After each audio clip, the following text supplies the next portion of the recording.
panel series aimed at dissecting the diverse manifestation of populism across the world. Following the successful conclusion of our Mapping European Populism panels, we've embarked on a journey to explore populism beyond the confines of Europe by expanding our panel series to encompass a global perspective, aptly titled Mapping Global Populism. Our objective is to construct a comprehensive understanding of populism worldwide, featuring monthly sessions. Today, we will have our 11th session of the Mapping Global Populism panel series. The session will examine populist authoritarianism in China, national and global perspectives. As a testament to our commitment to knowledge dissemination, we are going to write a panel report and share the video recording of this panel on the website and YouTube channel. These resources serve as invaluable references for scholars, policymakers, and a wider audience concerned about contemporary challenges to global democracy posed by populism and authoritarian politics. In the ongoing journey of our panel series, we extend our gratitude to all the scholars and experts who contribute their extensive insights. And with this, we introduce our esteemed moderator and distinguished panelists for today's enlightening discussion. Today, our panel is going to be moderated by Dr. John Nielsen Wright, Associate Professor in Modern Japanese Politics and International Relations at the University of Cambridge. In addition to his positions at Cambridge, Dr. Nielsen Wright has been Senior Research Fellow for the Northeast Asia and Korean Foundation, Fellow at the Asia Program at Chatham House, of which he previously directed as Head of Program from March 2014 to October 2016, and he has been the Monbushu Research Fellow at Kyoto and Tokyo Universities, and a Visiting Fellow at Tohoku University, Yonsei University, Korea University, and Seoul National University. He has also been a member of the World Economic Forum, Global Agenda Council on Korea, and UK-Korea Forum for the Future. He is director of the UK-Japan 21st Century Group. In 2014, he was recipient of the Nakosone Yoshihiro Prize.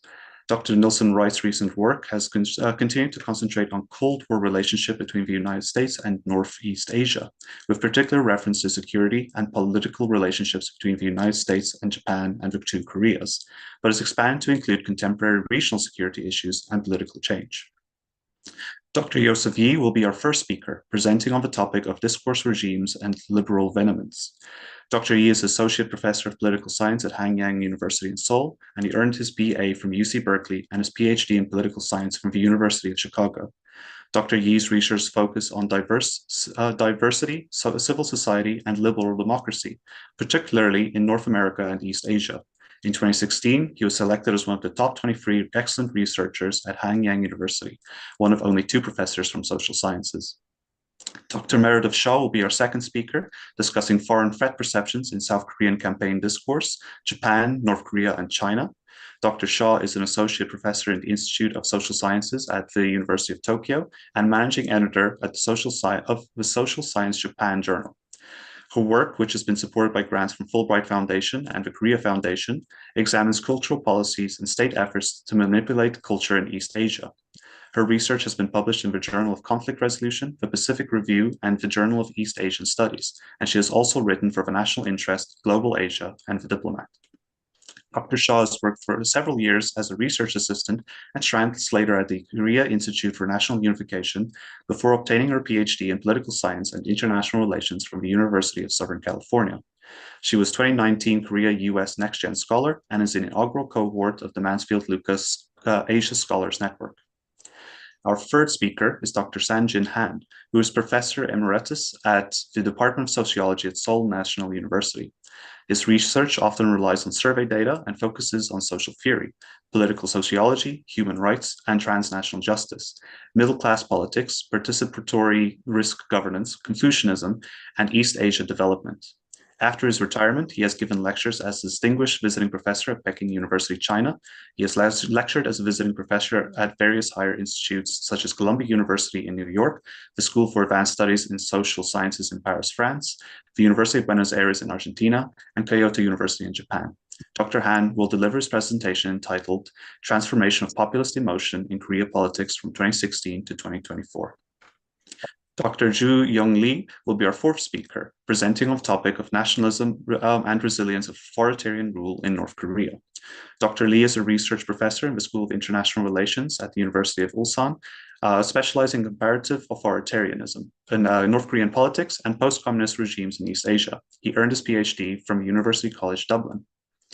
The panel's last presentation, titled Populist Nationalism as a Challenge to Democratic Stability in Mongolia, will be delivered by Dr. Minas Sumandi, who is a postdoctoral fellow at the School of International Studies at Shuyan University. Dr. Sumandi is also a senior researcher at the Sant Morel Foundation, one of the leading polling institutions in Mongolia. During her time at the foundation, she worked on numerous national and cross-national surveys, including Gallup World Poll and the World Justice Project. Her major research interests are democratization, Chinese and Russian foreign policies, research methodologies, and international development. As a reminder, we do a Q&A session after the completion of the presentations, and our respected participants can write down their questions in the chat box or by raising their virtual hand and pose the questions in person. You can find the button at the bottom of the screen. Now I leave you with Dr. John Nielsen Wright, who will present an overall view on populism in the covered countries and administer the panel. Thank you. Risto, thank you very much. And let me start by saying what a pleasure it is to be here for this very important discussion about the questions of populism and authoritarianism in Northeast Asia. I thought for my introductory remarks, what I might do is talk both about South Korea and North Korea. I'm not a Mongolia specialist, so forgive me if I don't address that issue directly. I know this will be covered very ably by our designated speaker. So looking at South Korea, at first glance, one might argue that it might be questionable whether, in fact, populism is really relevant in thinking about South Korea in terms of the country's success, in terms of its economic development, its growing international profile. If we think back to a few years ago when it was invited to the G7 summit in Cornwall, participation at the latest Hiroshima summit, South Korea seems to be a vibrant, successful democratic state.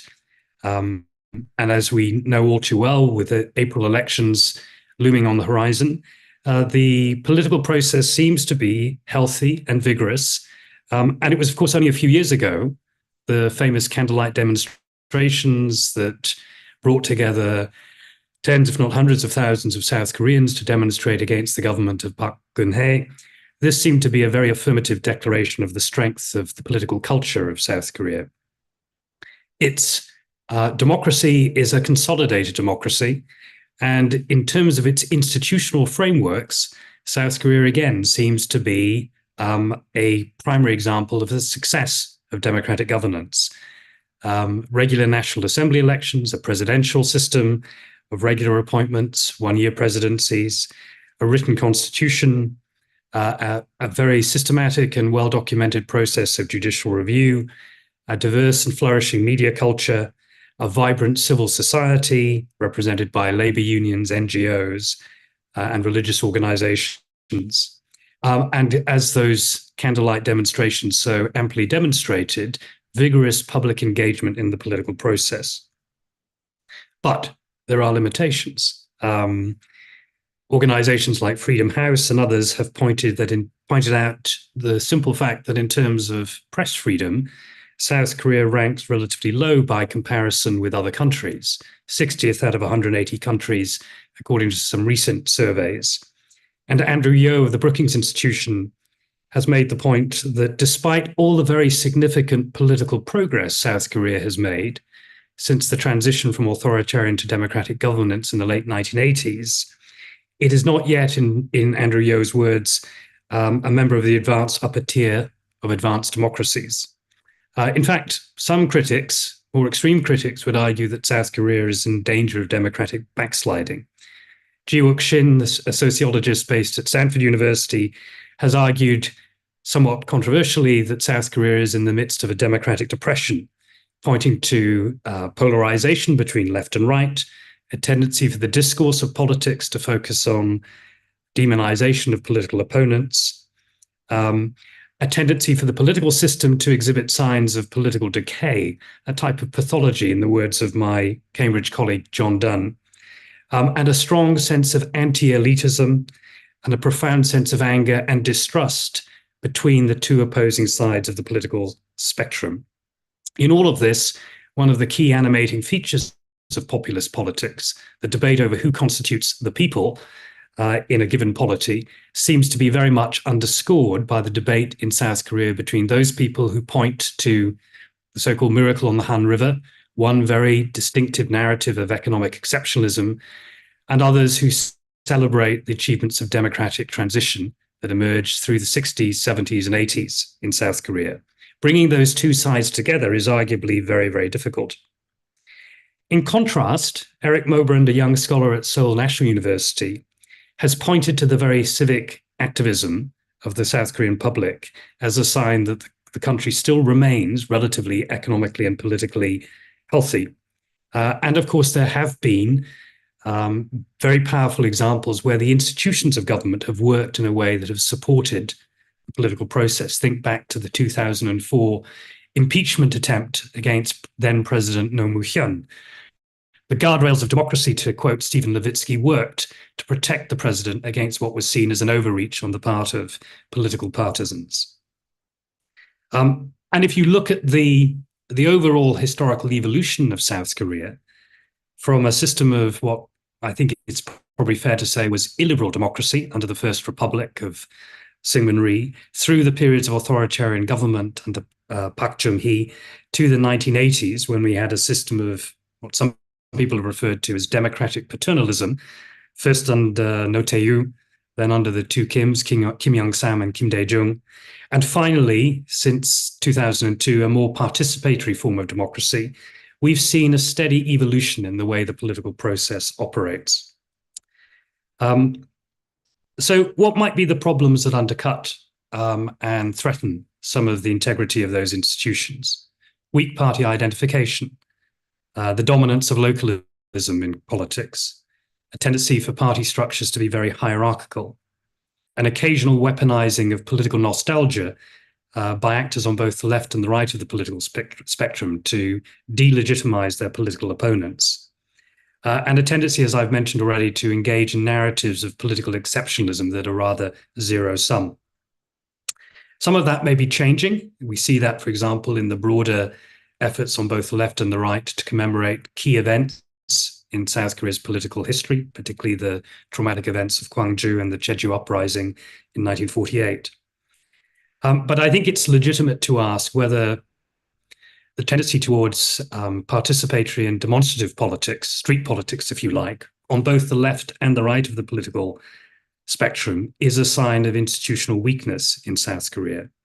Or the tendency, for example, to use the Special Prosecutor's Office by both political actors on the left and the right to go after their political opponents, as we saw both during the presidency of Lee Myung-bak, but more recently under Moon Jae-in and the Cho-guk affair.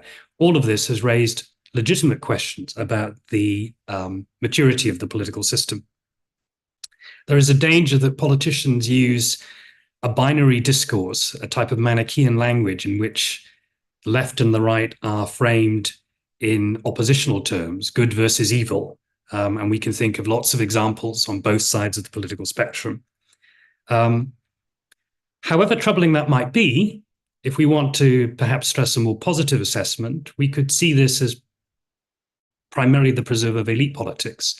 And if we think back to the last presidential contest, what was so striking was how close the election was and how most of the political discourse in terms of actual mobilizing political actors was in the middle ground, in the center ground, based on questions of economic efficiency rather than some of these more emotive political issues. But I think it still remains, for the reasons I've outlined, an open question whether those institutions will continue to contain the polarizing tendencies that I've alluded to. Some of that may be a reflection of internal tensions. Some of it, arguably, may also be amplified by external threats. It's striking, for example, that in the face of the challenge of the DPRK and wider concerns over China, many commentators have referred to the emergence of a new form of nuclear populism. Whether populism in this case is the best adjective to describe this or not is another debatable question. But I think the shift to the extremes, the fact that 70% of the South Korean population now embraces the idea of acquiring nuclear weapons, is a sign of how emotion, fear, and distrust can fuel a political climate that is deeply uncertain and unpredictable. Let me say a few words about North Korea, again, as a way of hopefully setting the scene. Obviously, North Korea is not a democracy, despite its official title, the Democratic People's Republic of Korea. But it's interesting to ask the question, how best can we explain the durability of the North Korean regime? In the past, of course, there were different interpretations. Hannah Arendt famously described the strength of authoritarian regimes in terms of totalitarian control. More recent writers, such as Steve Levitsky and Lucan Way, have argued that in thinking about the durability of authoritarian systems of control, we need to focus on social rather than political change. And this perhaps opens the door to thinking creatively about the links between populism in South Korea and the style of politics in the North. The key sources of political authority in North Korea and other authoritarian regimes, according to Levitsky, are three things: a cohesive ruling elite, a highly developed coercive apparatus, and the complete and systematic elimination of all opponents. And we can see plenty of evidence of this in North Korea. The purge of political opponents that took place after Kim Jong-un took power in 2011, particularly the execution of his uncle, Chang Song-taek. But all of this, however important it is only one part of the explanation of why the North has been so successful in hanging on to power. Equally importantly, I would argue, is the role of culture, propaganda, and in all of this, emotions. And I think the emotional dimension of politics, whether in an authoritarian or a democratic system, is perhaps an important way in bringing our analysis of the two Koreas closer together. This emotion is based on partly fear, partly what the writer Jonathan Haidt has described as an animating self-righteous predisposition based on a sense of grievance and a profound sense of resentment of one's opponents, whether at home or abroad. It's also linked to the tendency to weaponize the past, to engage in campaigns of political nostalgia. And Katie Stallard and others have pointed to the use of political nostalgia in North Korea as a way in which the current regime, has sought to consolidate its authority. Will this authority last? Well, again, I think we're seeing quite deliberate efforts by Kim Jong-un to emphasize the differences between North and South Korea. We saw that, of course, with the rather unprecedented decision to reject the idea of formal unification, breaking with generations of doctrine that defined the leadership in the North under Kim Il-sung and Kim Jong-il.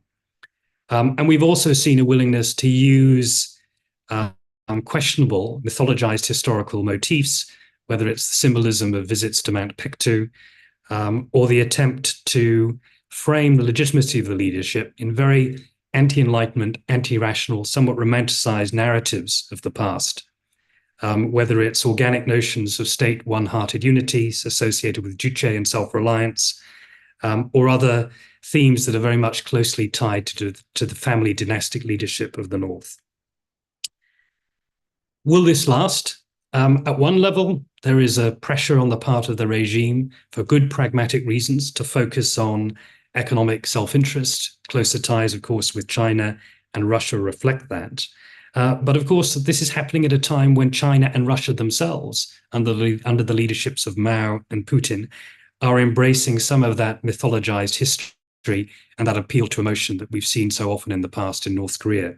John Gray, in his recent book describing the so-called New Leviathans, points to the emergence of a revitalized sense of Russian Orthodox nationalism under Putin, and in Mao's China, in Xi Jinping's China, we've seen an effort on the part of the leadership to not only turn the clock back to a re-amplified form of nationalism associated with Maoism, but also an attempt to indigenize the basis for Chinese leadership. Will these emotional determinants become more important in the future? All of this, I think, is an open question. We will have to look closely at the way in which the leadership decides to formulate its key national policy objectives. But all of this is happening at a time when conflict between democracies and authoritarianism is actually perhaps providing an added incentive, a destabilizing and disturbing one, to double down on this politics of emotion and grievance in ways that are arguably very unpredictable. I will stop there, and hopefully those framing ideas will give us something to think about and return to in the Q&A session. But let me hand over now to Dr. Joseph Yi, Associate Professor of Political Science at Hanyang University, for his presentation entitled Discourse Regimes and Liberal Vehemence. Professor Yi, over to you. Thank you, John. So populism is oftentimes linked to its pose against pluralism. And we think in terms of like painting your opponents as enemies of the people, as enemies of liberal democracy. And then also as you're willing to sacrifice the rights of your opponents, these people who are addressed to liberal democracy.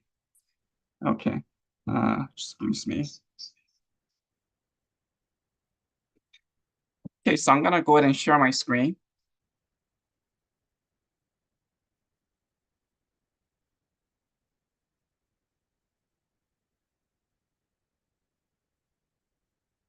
Okay, I'm gonna start the slideshow. Okay, if you can hold on a sec, let me, okay. From the beginning. Okay, does everybody see my slide, right?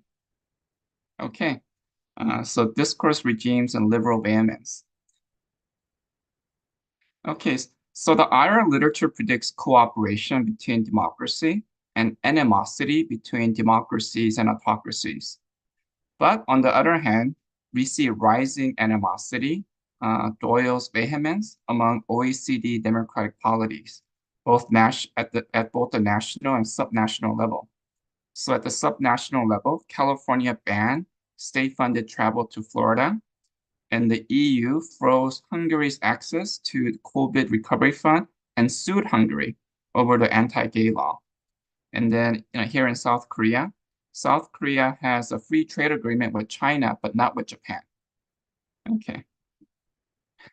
And so my theoretical argument is that democratic polities diverge, both in terms of values and information markets, and this generates mutual animosity, as one considers the other to be illiberal dressed as an illiberal false democracy.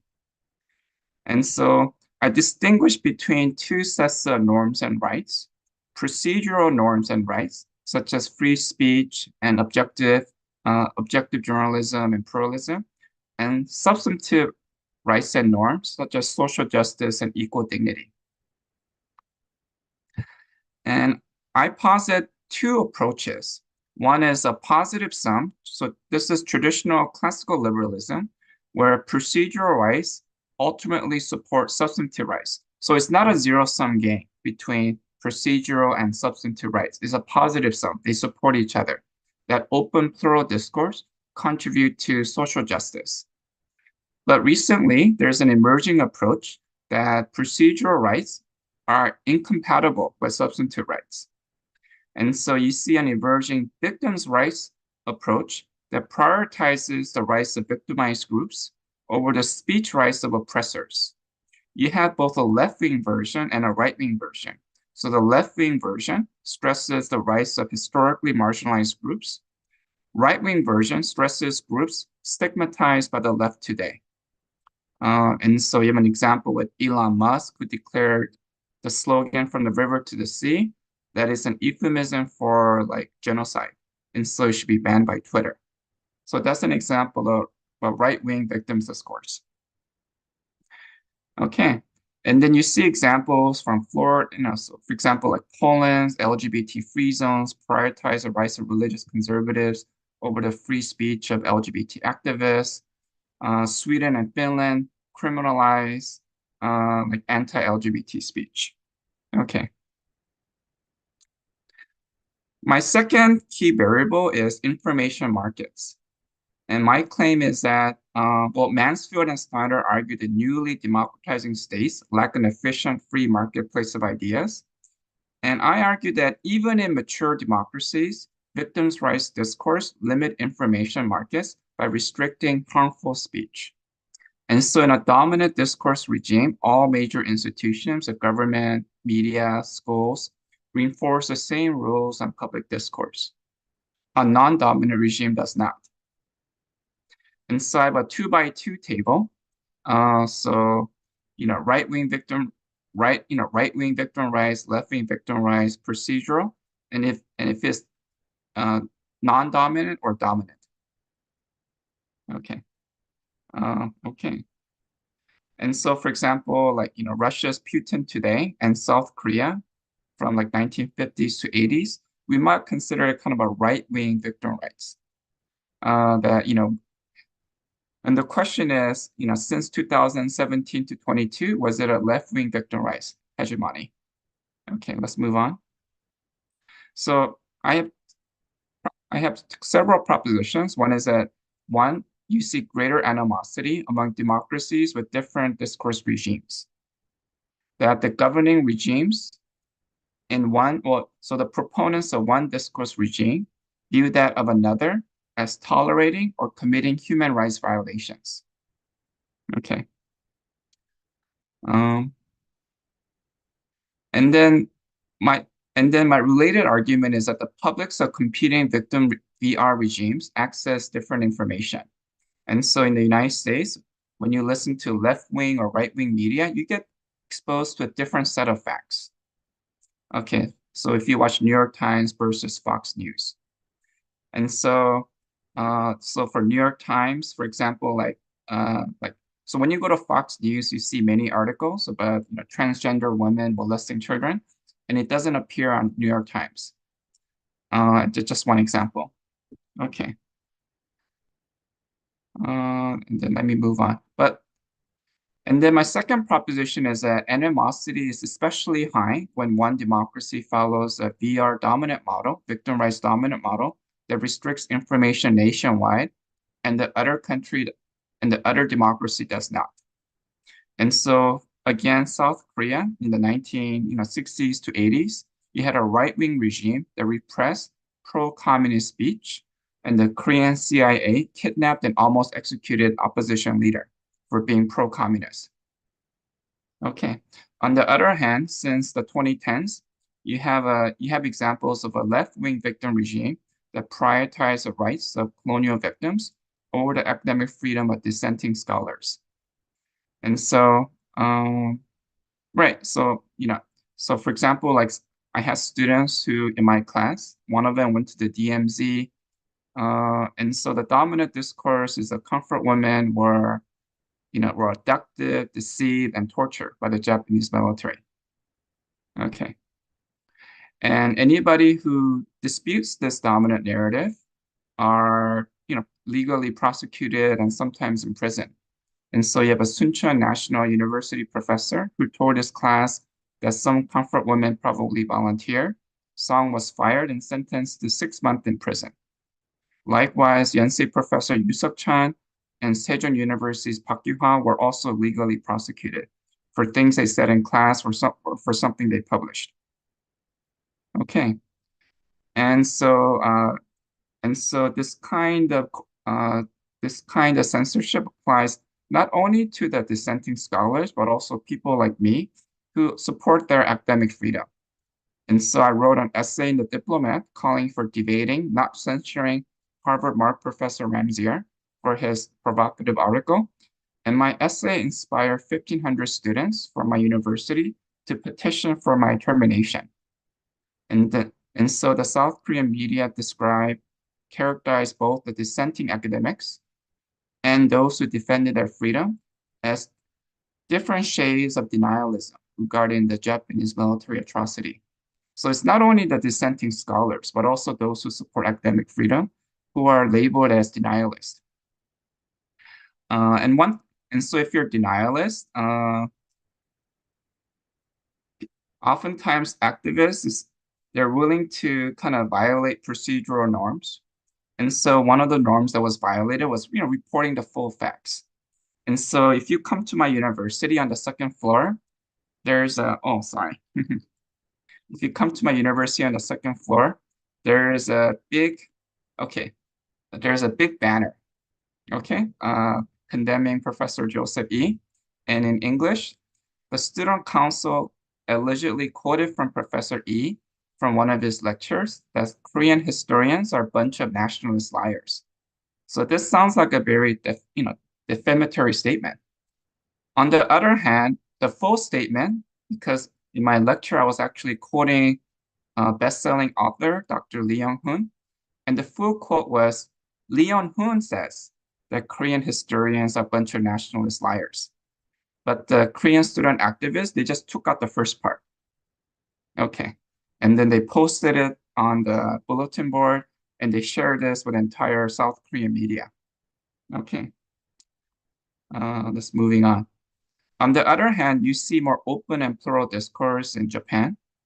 So the government doesn't criminalize whether left-wing or right-wing scholarly perspectives on the comfort women. Okay. And a Japanese newspaper actually published my article saying that, Japanese activists should tolerate comfort women statues, should support open and plural discourse. Okay. And so what I find is that restrictions on colonial discourse in South Korea and their absence in Japan generates diverging information markets. Nearly all Koreans believe that the Imperial Japanese military forcibly abducted 200,000 Korean women and girls to be comfort women. And they criticize the Japanese government for denying these abductions. Conversely, most Japanese media, including the left-wing Asahi Shimbun, they no longer report that the Japanese military abducted this woman. They say that, the claim doesn't have any corroboration. It may have happened, but there's no evidence that this actually did happen. And so the bottom line is that the political elites of South Korea and Japan largely frame the other as illiberal. And so the South Korean elites, especially left-wing governments, they frame the Japanese government as, kind of like supporting the fascist regime in the past. On the other hand, the Japanese government frames the Korean government as supporting censorship. Okay. Just 2 minutes remaining, if I may. Okay. On the other hand, Taiwan and Philippines do not censor public discourse on the colonial past, and they share free trade agreements and military exercises with Tokyo. On the other hand, Seoul's leftist governments cooperate more with other governments that also limit pro-Japan speech. And so President Moon declared when visiting China, our two countries endure the travails of imperialism together as we struggle together against Japanese colonialism. So he embraced China, he embraced Japan, North Korea, as supporting justice against Japan. Okay, and so I lead with two questions. One is that if people have access to the same facts, the same information markets, would they be more likely to cooperate and compromise, such as on the 2015 Comfort Women Agreement? And so if we share the same information markets, that these comfort women were treated very terribly, but maybe they were not abducted by the Japanese military, and the comfort women for the Japanese military share similarities with the comfort women for the US military, then would Koreans be more willing to compromise, such as on the 2015 agreement? Okay, and so I'll leave you with that.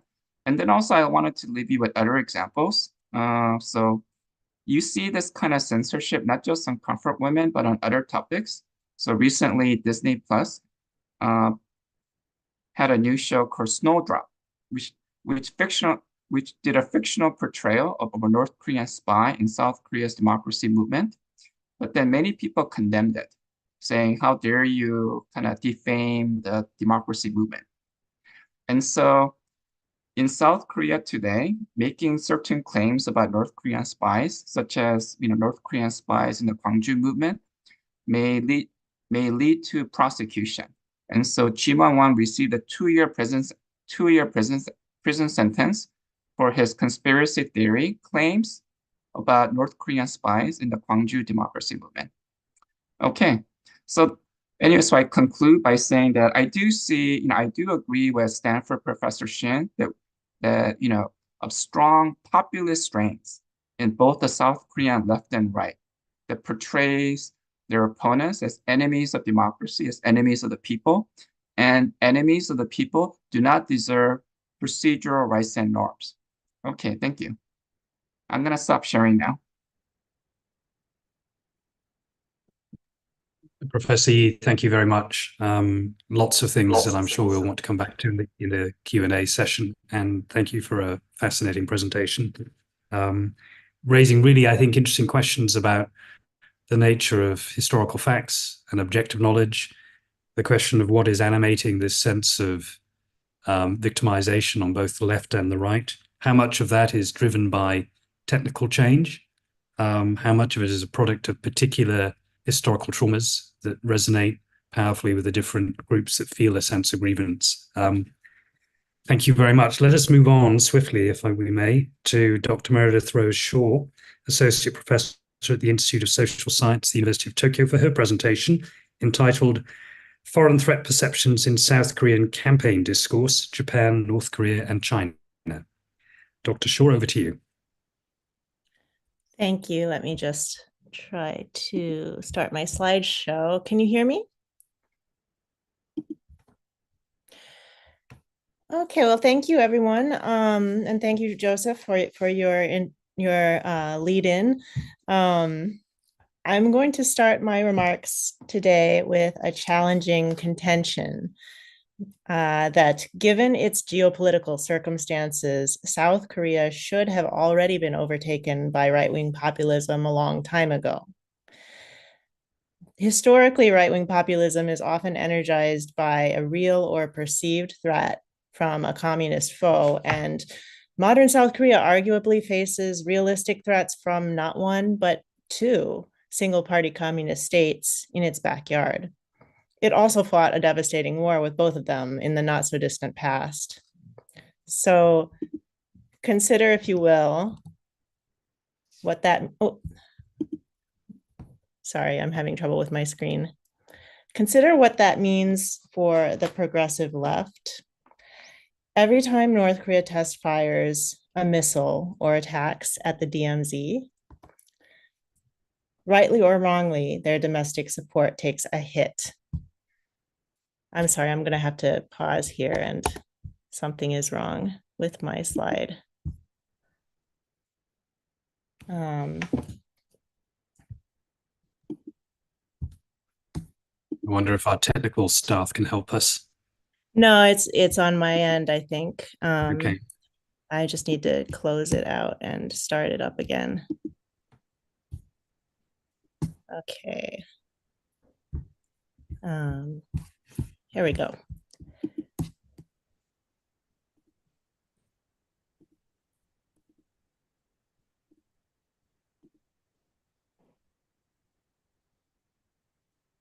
Sorry. It's really not letting me move on. Okay, well, here we go. Sorry. I'll just move on. So consider what that means for the progressive left. Every time North Korea test fires a missile, their domestic support is going to take a hit because it's just too easy for their opponents to tar them with guilt by association, particularly when the South Korean left is associated with several past humanitarian initiatives that arguably helped the North Korean regime. So think about how the left wing in your own countries might struggle if it was saddled with association by such a frequently misbehaving communist neighbor. In international relations, we refer to this as the second image reversed problem, the idea that events in the international arena have consequences for a state's domestic politics. And I posit that South Korean politics are particularly vulnerable to this sort of second image reversed problems. So let me see if I just share my entire desktop, if you can see it. So I posit that the fact that North Korea has escaped a populist drift to the right owes to two factors principally.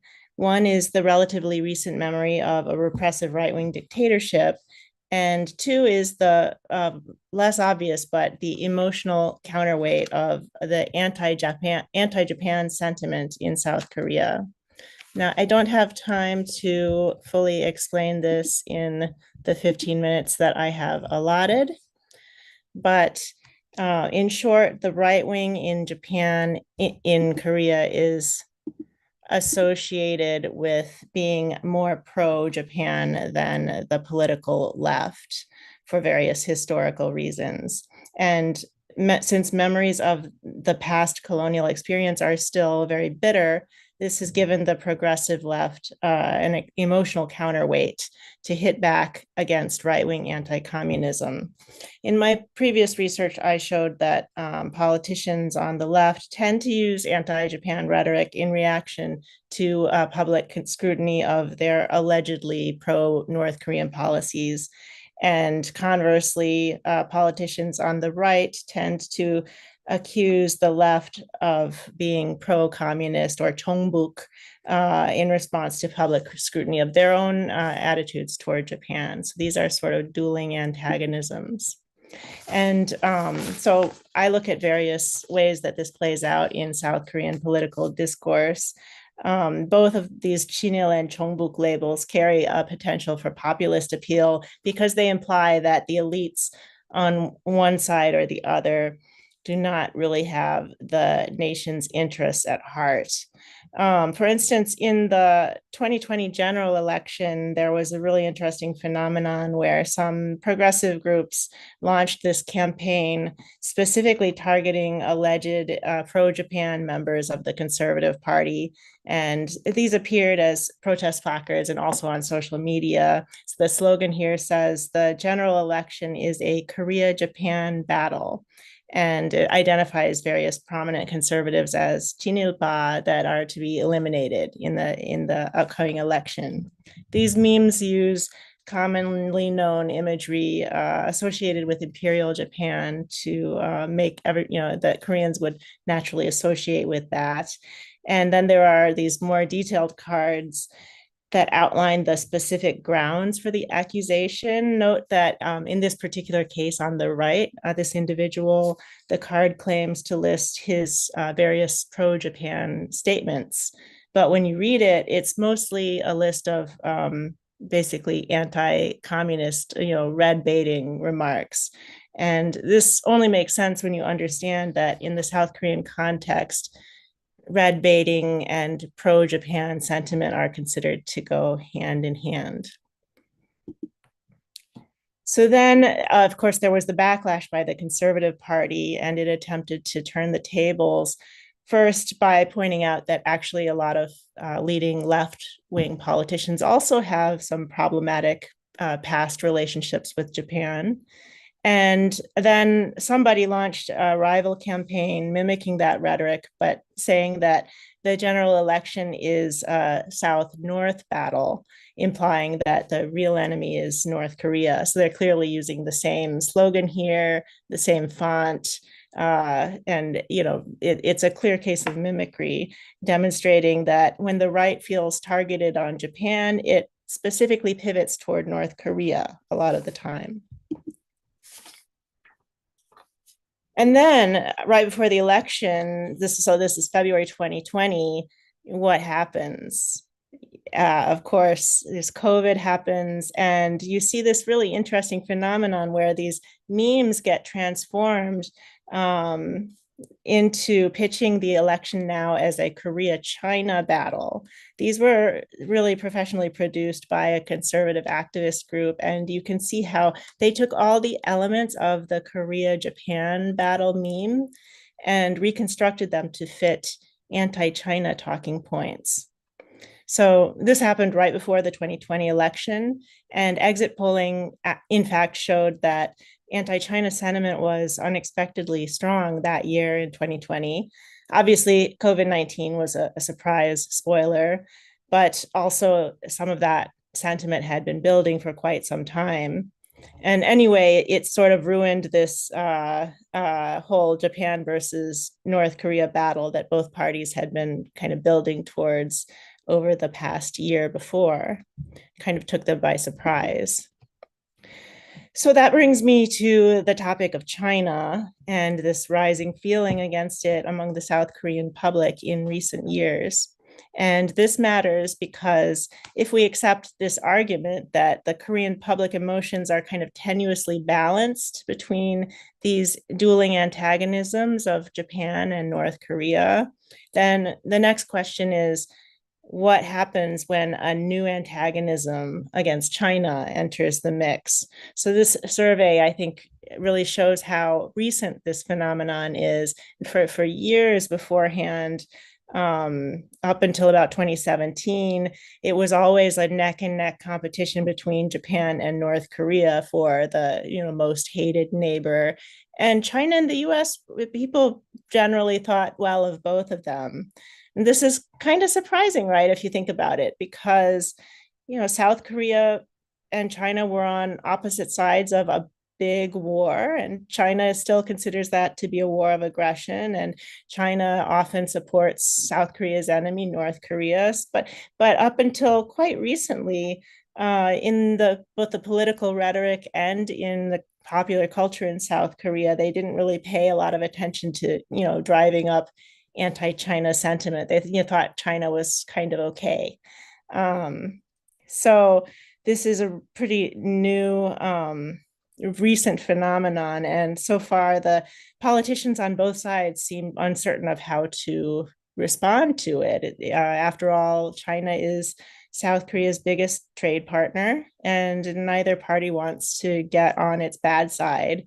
However, public sentiment in this regard has a way of taking over if it's not somehow addressed. So a surge of anti-China sentiment arose again just before the 2022 presidential election. This was a series of controversies related to the Beijing Olympics, but underneath it, there was also, again, anti-China sentiment had been building for a while. And again, this seemed to take the parties by surprise, although both of the leading candidates on the left and right both made anti-China statements shortly before the election.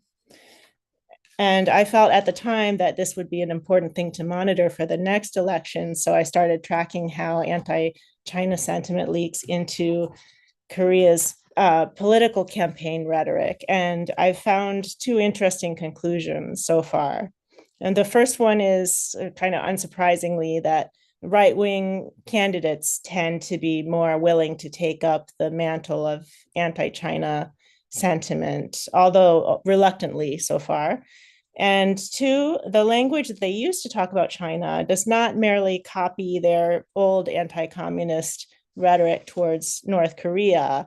In fact, it more closely resembles the rhetoric traditionally used by the left toward Japan, depicting this big power neighbor that steals Korean culture, distorts history, and encroaches on territory, and generally bullies everyone with its military and economic power. So I argue that this has even more potential to disrupt the existing balance because the current anti-China rhetoric does not just overlap and replace the anti-North Korea stuff, but it draws on the sort of sentiments that the other side always used and sets up China to surpass Japan as the pushy, overbearing neighbor role. Now, as it happens, next month, South Korea will go to the polls again. In fact, today marks the official start of the campaign period. So in this last part, if I may, I want to show you just a few things that I'm looking at to measure South Korea's second image reverse problem and some of the international influences on its current campaign rhetoric. So one thing I've been tracking is the evolution of this term sadejui, often translated as flunkyism. It means someone who acts subservient or subordinate to a bigger nation. This has a long history in Korea. It originally referred to pre-modern Korea's tributary relationship with the Qing, and then later with those who collaborated with Imperial Japan. And then in the post-war, it was used to denigrate the military dictatorship's dependence on the United States. So it's gone all over, and now it's sort of coming back home to China. So more recently, I've seen it used by both left and right-wing agitators on social media in different contexts, always negatively, sometimes referring to Japan, the US, China, and even North Korea during the Moon administration. It's an important concept to track because it hints at which foreign relationships the public feels most wary about and which ones the different parties feel stronger and more confident to talk about. For instance, last year when President Yoon traveled to Washington, D.C. and gave a speech in English before the US Congress, a leading left-wing politician publicly accused him of sadejui in this online chat forum because the speech was given in English. And conservatives immediately hit back and pointed out that South Korea's first progressive president, Kim Dae-jung, also gave a speech in English before the US Congress. And at the time, nobody accused him of sadejui. Professor Shaw, just 2 minutes if Thank you. that's okay. So on the other side, the term has been leveled against progressive leaders several times in the last year to imply that they have this overly cozy attitude towards China or Xi Jinping. For instance, last June, China came to the forefront after the Chinese ambassador to Seoul made this kind of insensitive remark that South Koreans who bet against China will surely regret it. And this really hit a nerve with the Korean public. And the right wing was quick to seize on it because he made the remark in a meeting with the leader of the Democratic Party, Lee Jae-myung. And so the situation had already drawn attention to China right at the moment when it so happened that several Democratic Party lawmakers were about to make a scheduled trip to Beijing. They also visited a Tibetan cultural exhibition put on by the Communist Party.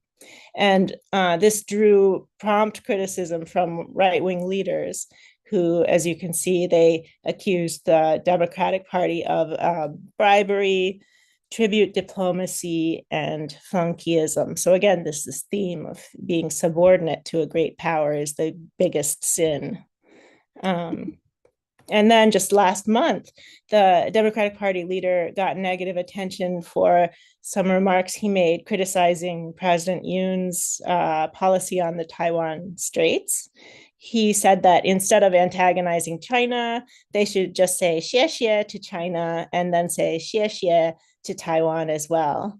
And conservatives fired back that this was more evidence of the left's subservient and biased attitude towards China. They seemed particularly pounce on the Chinese phrase xie xie as a sign of flunkyism. They really didn't like that.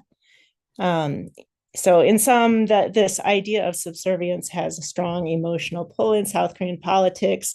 And I think this traces its roots back to the 20th century and Korea's experience of being at the mercy of foreign powers.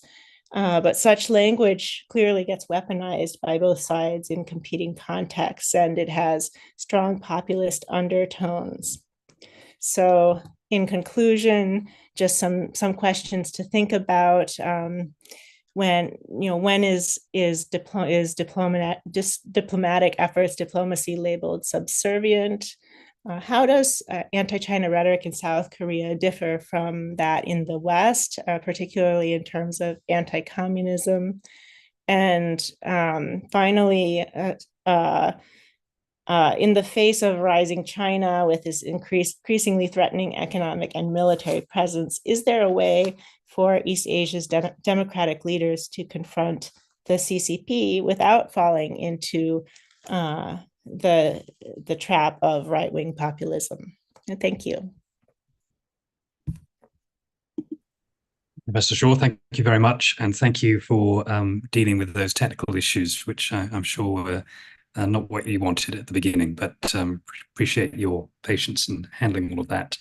I'm sure we'll want to come back and talk about issues of agency as well, and whether that's kind of mirror image of this sense of subordination, and to what extent is agency, or the desire for agency, a driver in fueling populist politics, both in South Korea and, of course, maybe also in the context of Japan, where the sort of China binary is also, given Japan's economic dependence on China and its growing security concerns, something that can divide politicians on the left and the right.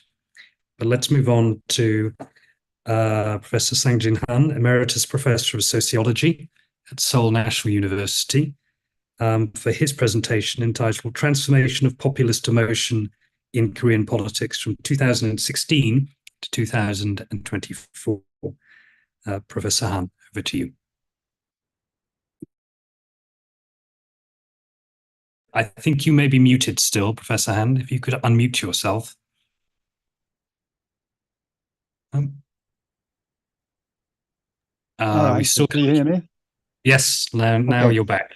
Thank you. Good. Well, I am deeply impressed by the overall observation and the comment made by John about Korean politics in general, particularly the role of controversial aspect of the role of the populism involved in Korean politics. And I also learned a lot about the role of emotion in contemporary politics, which is now going on before the general election on April 3rd. Now, what I'm doing is about 15 minutes is to present what I found most interesting thing in my research, historical as well as empirical research. What I found is that the role, the consequence of the populism has something to do with the definitional criteria of the populism. Populism is composed of two elements. One is a high extent of distrust, anger, hatred of the ruling class, professional politics on the one hand, and the primacy of the people as the sovereign actor, which should lead to the politics. So these two elements are combined together to form a kind of a populism. And I tried in my presentation how this populist emotion composed of these two elements has evolved in Korea, South Korea, from the last quarter of the 19th century to the present. But I will skim over very shortly about the historical observation here. Okay, can we move further?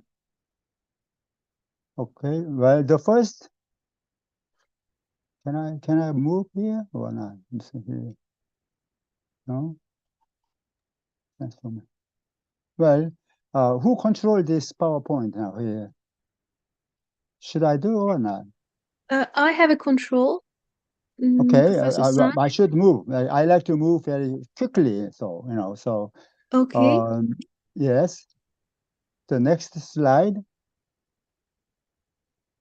Can we see the next slide? Which 1 second? Which page you want me to? No, well, this is the first. No, oh, I see. Okay. Okay, which All page right. you want me to click in? Well, I don't know, but I should move step by step very quickly, though. Okay, this is the Okay, first yeah. page. Okay, the first stage is about the last quarter of the 19th century when the nation faced the severe national crisis. And then the second stage. Can we move very quickly? Yes, we're on the second stage presentation. No, the second stage. I don't see the second stage here. Talk slide, Shema. Talk slide. Okay. No? Okay. So sorry. Then we are going in like this. Okay, second stage. Second stage is concerned about the Japanese colonial rule. In this stage, particularly the high extent of anger, hatred, resentments emerged as a main form, main energy of populism in Korea. Quite understandable. And the third stage is related to the Korean War from 1950 to 1953. And this is also related to the expression of a high level of distrust, anger, hatred of North Korea. And the fourth stage is related to democratization during the 1980s. And this is a very important form of populism in Korea. led by college student as well as a progressive intellectual, which tried to reformulate, embed, the original populist aspect in the last quarter of the 19th century. So they really proclaimed the primacy of the people as the main sovereign actor of the politics, and this was the main driving forces of populism and democratic movement. And finally, the fifth stage is related to digitalized populism. This is fifth is the digitalized populism.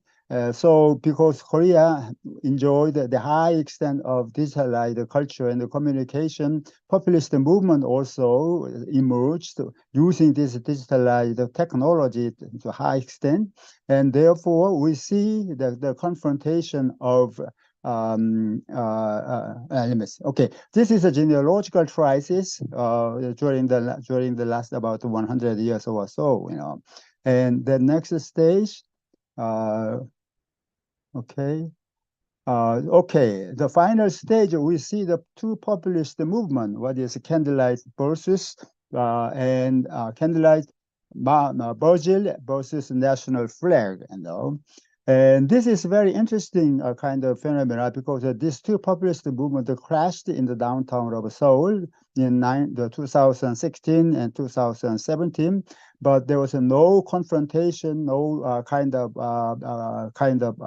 victim. It was a very peaceful, but nonetheless they coexisted in the downtown of the Seoul for several months. And this expressed the two forms. One is kind of anti-populist, anti-politician kind of movement, and the other one is really the primacy of the people as the main sovereign actor in Korean politics. That is more or less a Republican aspect. The first, the hatred aspect is kind of very negative energy of the populism. What I found in my research is that whether populism works as a promoter of democracy or kind of barrier to democracy, it has something to do with this definitional criteria of populism.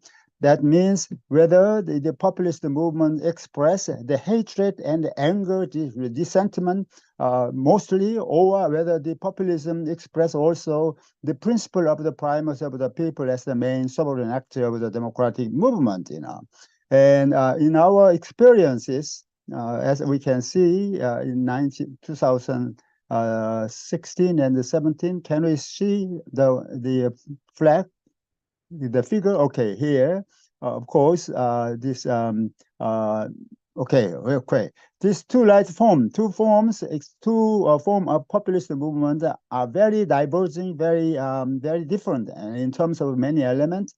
But nonetheless, my study showed that the candlelight Virgil turned out to be very much constructive to strengthening democracy, whereas national flag movements, which led by more conservative old people, they may seem to obstruct the security or safety of democracy.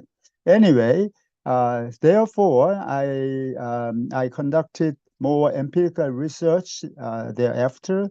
By collecting survey data in Korea, and it shows how they are different. These two types of populist movements are different from each other from many different aspects. And then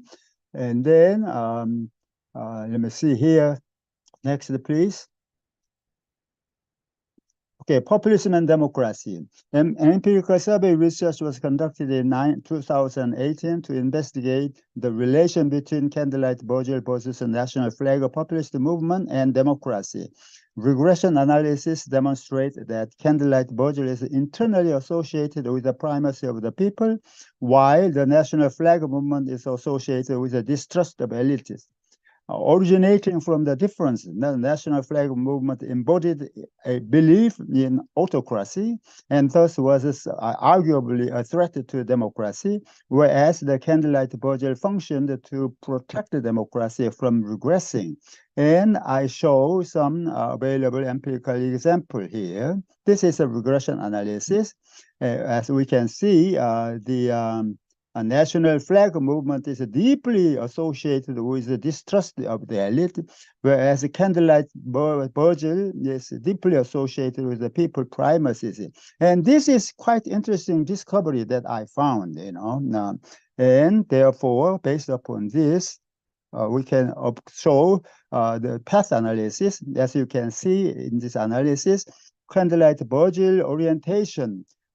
This has nothing to do with the support of strong authoritarian leader, whereas national flag orientation is deeply associated with the support for strong authoritarian leader, which means actually whether the populism is good for democracy or bad for democracy is not determined by populism itself, but determined by whether this populist movement expresses anger and resentment and antagonism more visibly than the principle of the primacy of the people. When the populist movement advocates people as the main actor, primary subordinate actor, it could promote democracy, protecting democracy from regression. That is our historical example in Korea. Yeah. And so therefore, important of definitional criteria of a populist movement. That's what I want to emphasize. The empirical study has demonstrated that the threat to liberal democracy does not come from the candlelight movement, but rather from national flag movement. Political distrust as a definitional criteria of populism may pose a threat to democracy via manifestation of such a populist emotion as hatred, resentment, antagonism. In contrast, the primacy of the people seems to promote democracy by advocating the active role of the people as a sovereign actor in democratic politics. Okay. Now, whatever where we are now, the current situation of 2024, the general election will be held on April 10, 2024. As an election strategy, both the ruling conservative and the opposition progressive parties compete severely in utilizing the populist emotions such as hatred and resentment by demonizing the counterpart. The ruling party accuses the opposition party as North Korean follower, jeopardizing the security of liberal democratic South Korea, whereas the opposition party accuses the ruling party as Japanese compradors, destroying the pride of the sovereign nation. The emotion deeply rooted in genealogical crisis of populism in Korea. So my conclusion is that, as John observed, Korean politics may seem to be very much healthy, very stimulating, and also constructive in terms of two-party politics. They may look like very healthy, okay, very good. But nonetheless, as time goes by, we are moving toward a very dangerous state as of today, because this political party rely too much on that hatred feeling of populism rather than the principle of the primacy of the people. So that is because the Korean politics seems to be too much politicized, and also populist emotion evolved very rapidly by accusing each other as a kind of a devil, as an enemy, evil, something like that. And that makes many people worrying about the future of Korea, because the populism as such is not good or bad, but it could be good or it could be bad. But the way in which populist emotion expresses itself this day seems to be moving in a more dangerous, very negative, destructive kind of tendency. So we have to be very careful about it to distinguish these different elements of the populism to see the function of populism in the future. That is my main conclusion.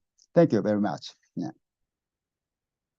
Professor Han, thank you for a fascinating presentation, and also reminding us of the historical roots of some of this antagonism and mutual distrust. And it sort of raises an interesting question, doesn't it? If we think comparatively, is it that history itself in the Korean context, which is part and parcel of the contemporary situation?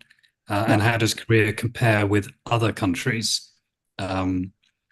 Because as I think many of us have observing the rise of populist politics in Europe and North America will have noticed, it seemed like quite a surprise that politics should embrace this more dichotomous oppositional type of discourse, given that we've had institutional frameworks to allow left and right and all the different shades in between to be able to engage in public discourse. So again, that's something perhaps for the Q&A session to try and understand what it is about historical precedent that helps to explain the current situation. But let us move on to our next speaker, Dr. Junyoung Lee, research professor in the School of International Relations at the University of Ulsan in South Korea, for his presentation entitled Nationalism and Resilience of Authoritarian Rule in North Korea. Professor Lee.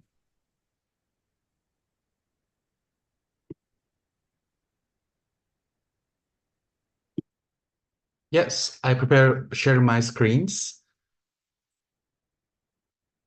Yeah, is it okay to share the screen and sounds? Still okay? Yep, thank you. So in North Korea, nationalism plays a crucial role in the regime survivors, blending ideological control with authoritarian strengths. These presentations delve into how the regime has historically used the nationalisms, intervening the family lineages with a national narrative to solidify the power. I analyzed the relationship between nationalisms and the regime stability or regime durability, drawing on the data from the KCNA regarding the nationalistic rhetoric and higher-ranking Politburo, the visit to emblematic the site.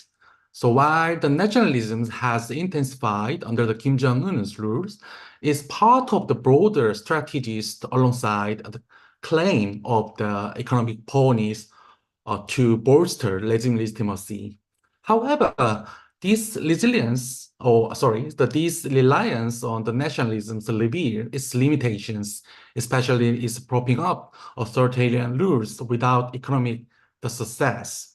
So these presentations shed light on the intricate dynamics of authoritarian resilience and the role of nationalisms to contemporary North Korean society. So these pictures describe the notable moment from the North Korean media in 2019, showcasing the Kim Jong-un's riding the white horse in the Baekdu mountain regions and visiting the historic sites linked to the anti-Japanese guerrilla movement. While some may find that these images very peculiar, they are carefully crafted to promote Kim Jong-un's leadership, drawing the parallel his grandfather's Kim Il-sung. These orchestrate the activities serve a deliberate attempt to reinforce the narrative of continuity and the legitimacy within the regimes. So according to the BRIDEM data, the North Korea exhibits some similar patterns prior to the de-Stalinizations era. However, following the de-Stalinizations and the Sino-Soviet dispute, the Kim Il-sung adopted some our own style socialism or Juche ideologies. During the period of the regime crisis, the subsequent rulers have relied on the incentivizing the foundational myths, ideologies, and personalisms to mobilize the collective memories, particularly the harkening back to the 1970s, so-called North Korean Belle Epoque. This underscores some significance of North Korean nationalisms in the shaping its regime strategies or regime resilience. So here's the interesting posters, so propaganda posters. The constructions of a specific vision of a past serve as a tool for legitimations in the North Korea. In the 1990s, the propaganda posters highlight the foundational means to reinforce the present regime's authorities, While some North Korean refugees acknowledge that, oh, these posters is a manipulations of the such discourse, but some interviews also reveal, so say that some nostalgia for some sense of unity fostered by the nationalistic rhetorics, which serve as a basis for the social cohesions. So one of my previous research, these figures presents the outcome of text analysis of a New Year statement of North Korea. So it's related to nationalistic discourse across different rulers. During the Kim Il-sung era, there are frequent reference to the revolutionary legacy. In the Kim Jong-il era, there was some blend of the foundational myths and cult of personality, particularly emphasizing some loyalty to the ruler and the Suryong systems. However, due to the relatively shorter the durations Kim Jong-un's regimes, it's challenging to define the clear strategies, the legitimations based on nationalistic discourse. However, there are some appear to be mixtures with less emphasis on cult of the personality compared to his fathers.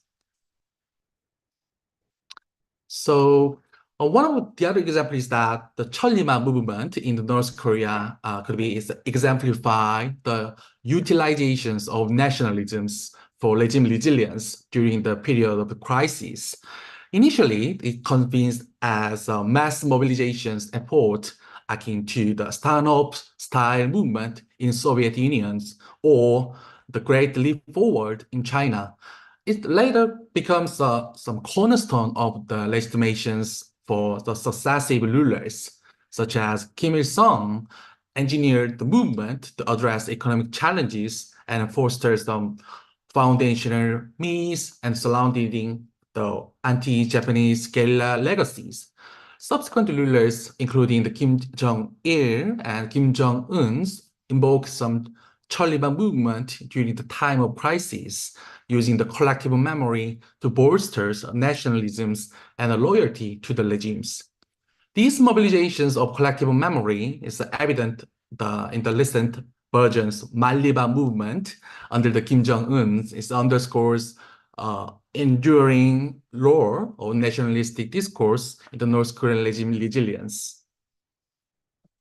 So to reassess the relationship between North Korean nationalistic discourse and the regime legitimations for the resilience, these presentations draw upon some unstructured data from the KCNA, the Korean Central News Agency, focusing on nationalist rhetoric and higher-ranking Politburo visit to emblematic the nationalist site.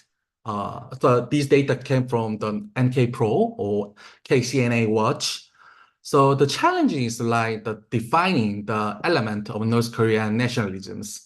So during the authoritarian nationalism literatures, particularly the works of Johannes Groszowski or Alexander Tukalski's, so adjacent concept of North Korean nationalism are identified for some analysis.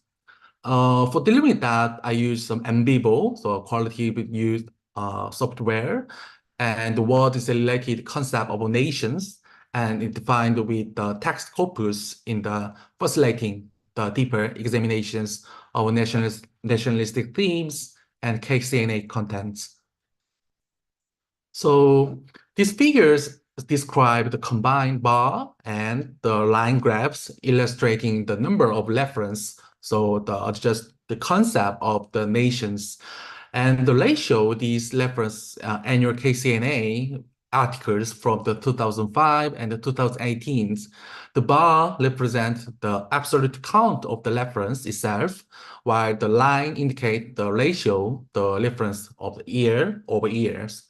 So from 2005 to 2010, so there is a general decline in the number of reference itself with a notable peak 2011, as we all know that the Kim Jong-un's successions.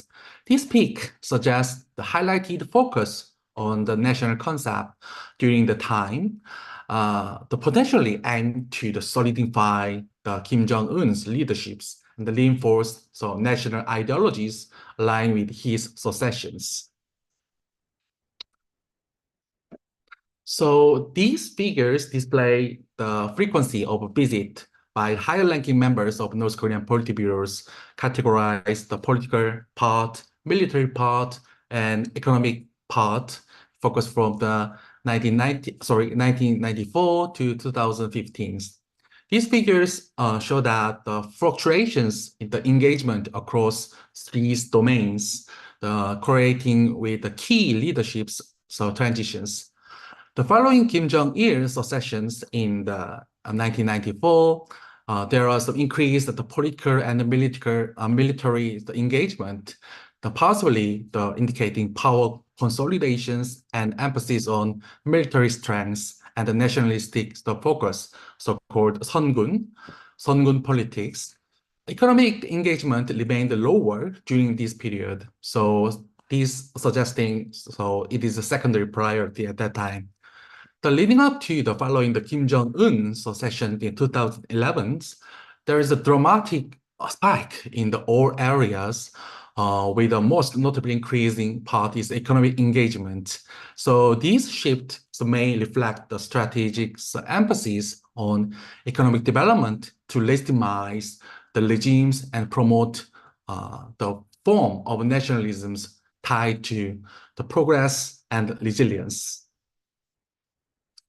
So based on these preliminary research, so there are three findings in here. The first is that there's some decline in the nationalist rhetoric in the KCNA. The publication suggests some strategic reorientations of state propaganda. Possibly it's reflecting the broader policy shift. Initially, they used to consolidate Kim Jong-un's legitimacy. The reductions may indicate in the growing the confidence in the regime stabilities, allowing the focusing on other themes like economic development or diplomacy, aligned with the North Korean adaptive governance approach. The second point is that downturn in the nationalistic contents could be a response to the internal challenges such as economic hardships or changing the public receptions influenced by external informations. These shift the narrative, the focus aim to address urgent issues while maintaining the credibility among the populace, reflecting the regime's sensitivity to the public perception shift. The third point is that these reductions in the nationalist rhetoric may acknowledge some challenges posed by global information's accessibilities and align with economic imperatives. So these shift some media focus toward economic issues, prepare some populace the potentials, the policy changes and initiatives, and reflecting some increasing the influence of economic factors of North Korean policy propaganda. So these analyses provide some insight into potential societal or political shift, reflecting the changing patterns of nationalistic discourse under the Kim Jong-un's rules, offering some nuanced understanding of North Korean evolving the state narrative. So there's some four implications of this finding. The first one is that utilizing nationalism serve as a crucial tool for ensuring regime resilience in North Korea, bolstering the loyalty and the unity among the populace. The second point is that the performance legitimations alongside the nationalist rhetoric is essentials for maintaining the regime stability, as it demonstrates the regime ability to meet the socioeconomic needs of the populations, therefore enhancing its legitimacy. The third point is that the rise of the Jangmadang generations is exposed the market-oriented systems and lacking the direct experience of state provisions. They posed some challenges the regime's traditional mechanisms of the control of this legitimacy. The last point is a very interesting point when we discuss. To navigate challenges posed by this generational shift, the regimes must implement effective cooptation strategies to adapt the changing demographic changes and maintaining grip on power. So this is my last slide. The final implications point to suggest a potential avenue for the further research, the investigating the influence of North Korean nationalistic discourse, the regime stabilities, amidst challenges posed by the Jangmadang generations and the potential post-generation ruler. This research, this presentation deepens our understanding of the factors which shaping the authoritarian rule in the North Korea. So thank you so much for attentions during the presentations. Professor Lee, thank you very much for another fascinating presentation, and one in a way that's slightly counterintuitive to see a decline in nationalism as a animating factor in the strength of the regime at a time when we see nationalism on the rise in so many other political environments, both authoritarian and democratic. It does also beg the question, if performance legitimization is a key factor in underpinning the durability of the regime, what happens if North Korea finds it harder to deliver performance? Will there be a reversion to a more nationalistic agenda? Let us move on to our very last presentation. Professor Mina Sumadi, I hope I pronounced your name correctly, senior researcher at the Samaral Foundation in Ulaanbaatar in Mongolia, for her presentation entitled Populist Nationalism as a Challenge to Democratic Stability in Mongolia. Thank you very much for the introduction. And thank you for having me here. Okay, just 1 second. I'll launch my presentation. Okay, can you all see it? Okay, so just to give you the context. I don't think we can see it yet, actually. Ah, you can't? Okay. No. Oh, yeah. Here's the problem.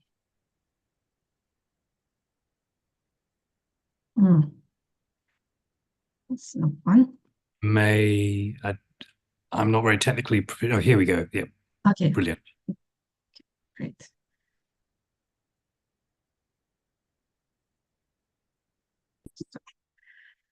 Okay, so certain things to give you about the context for the populism's rise in Mongolia. It was 1985, all the post-communist revolution started. So the democratic system was implemented. It gave a lot of rise to new political forces, relaxation of the political control of the main party. And in a way, Mongolia can be considered an anomaly among post-communist countries because the main ruling party is the former communist party that managed to successfully rebrand itself in the democratic era. And by now, due to the loss of the main opposition party, the Democratic Party, you could almost say that Mongolia has entered a prolonged period of one-party dominance since 2016. And as of a couple of weeks ago, I was informed that the latest ranking of variety of democracies actually downgraded Mongolia's status from electoral democracy now into the gray zone. So by now it is somewhere in between electoral democracy and electoral autocracy as 2023. So the democratic backsliding has already occurred. It was a work in progress, but by now it's more or less certain that there are some issues with democracy. And this little slide would also give additional context. So what was going on is since the democratic transition occurred, 1990s was pretty much an economic recession in the country. So there wasn't a lot going on other than the country trying to get back on track. And it was heavily reliant on Soviet Union for subsidies. And once all those subsidies were gone, the market really had to reinvent itself, open up, establish new connections.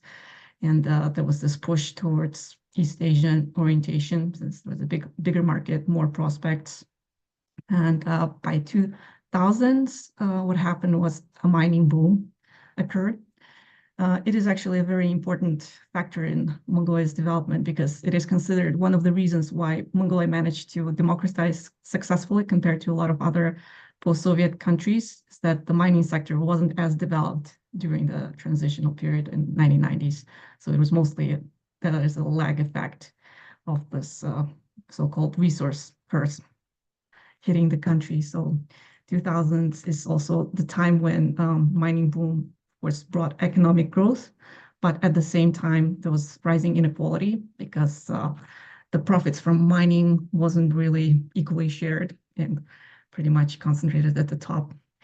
And as you can see from this chart, the economic growth line is having this very much upwards, well, with fluctuations, but an upward movement. So economy was recovering thanks to the mining revenue, pretty much driving the whole economy up.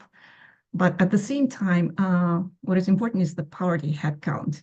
Well, extreme poverty, which is what I have added here, was pretty high during transitional time. So this is just the extreme poverty, like the poverty level itself. Well, some economists suggest that you need to double this number. At other times, they also say that you have to triple this number to get the actual, I would say, idea of the extent of poverty in the country.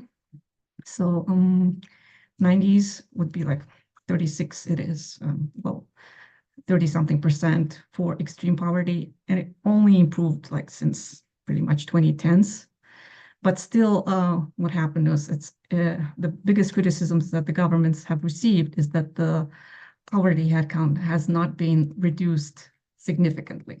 There is improvement, but it fluctuated and not according to the revenue that the national economy has been receiving. So this is also something that is a better indicator than the Gini coefficient, because a lot of analysts like to use Gini coefficient for inequality. But in case of Mongolia, I would just suggest that Gini is not a very good indicator. There is really high inequality. The problem is like most of the wealth is really concentrated at a very small percentage at the top. So you wouldn't be able to get a good grasp of the general index like that. So at the same time with all of this, say like all of this money being pumped into the economy, a lot of foreign direct investment coming in, there are problems with corruption because as Mongolia democratized, it didn't really have a lot of institutions of control over this. So corruption and especially grant corruption became bigger and bigger problem with mining. So all those challenges that are known in academia as the resource curse pretty much over time had hit. So let's say that for the period from 1989 to 2022, well, actually, I would make a correction, 1992 to 2022 would be when Mongolia is mostly categorized as an electoral democracy, but starting from 2023, it is now officially like gray zoned. So, as you can see, all of this corruption and inequality pretty much really increased the number of people who believe that there is a lot of injustice in the society. So this is a real important factor. And you can see almost like it reached its height like in pre-pandemic years, like 2018, 2019. It can also explain why number of protests have been growing in the country. So there's a lot of a big segment of the population that believes that the situation is unjust.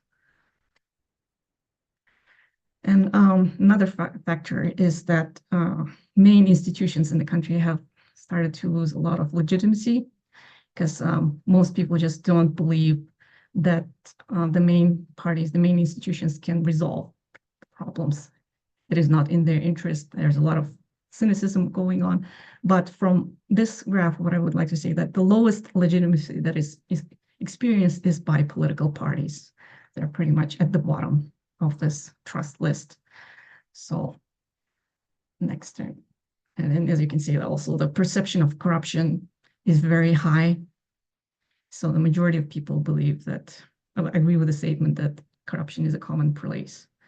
And from as far as polls have been conducted, yeah, this number has been growing. So the vast majority believes there's too much corruption and it's a commonplace. So this all sort of paints the picture of why currently there's a crisis of political parties. Most people just don't believe that parties represent public opinion or are working in the interest of the population. And this brings to the idea that another thing is that most parties in Mongolia, it's a multi-party system was established. But even though it was a multi-party system, the majoritarian electoral system over time resulted in two dominant parties. And the parties are really weakly institutionalized. You won't be able to see as much information about the development of their platforms over the years, the candidate speeches, maybe in some of the elections. I mean, for presidential elections, of course, yes, but for parliamentary elections, the record keeping is rather poor. So it would be difficult to trace any of the candidates like in the earlier electoral cycles about the content of their speeches, their platforms.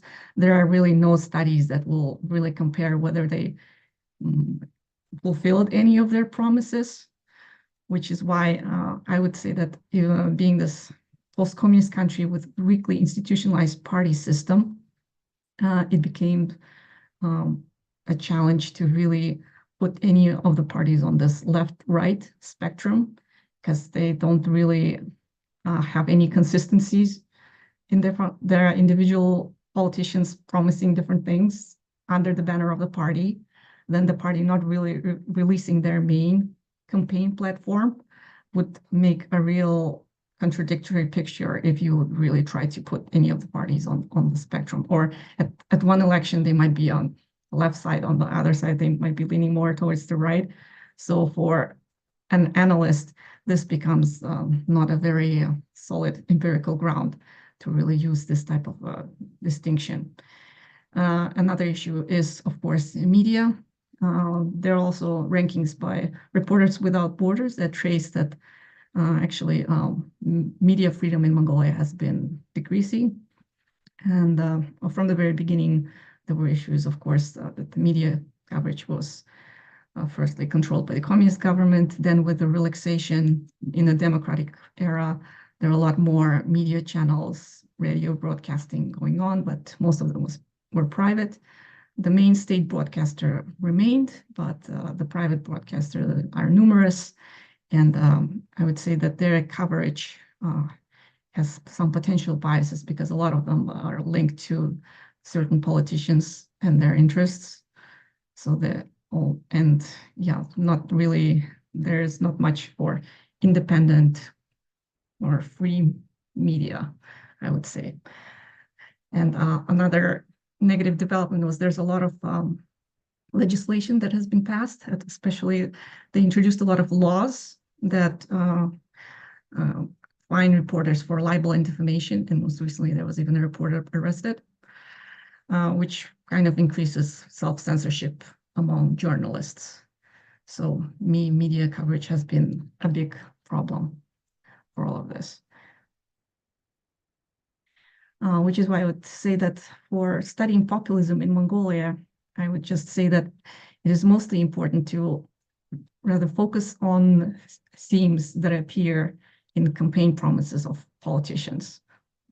And that would give a better idea, since, as I said, they're poor record keeping and it's not systematic enough to really conduct serious content analysis. And then I would also say that analysis of or assessment of populism in Mongolia would have to be focused on the strategies that politicians deploy more than any kind of like ideological position that I mean, because trying to systematically assess any ideology behind their worldview or their program would also run into numerous issues of no internal consistency or no consistency from election to election. So that would be one of the challenges.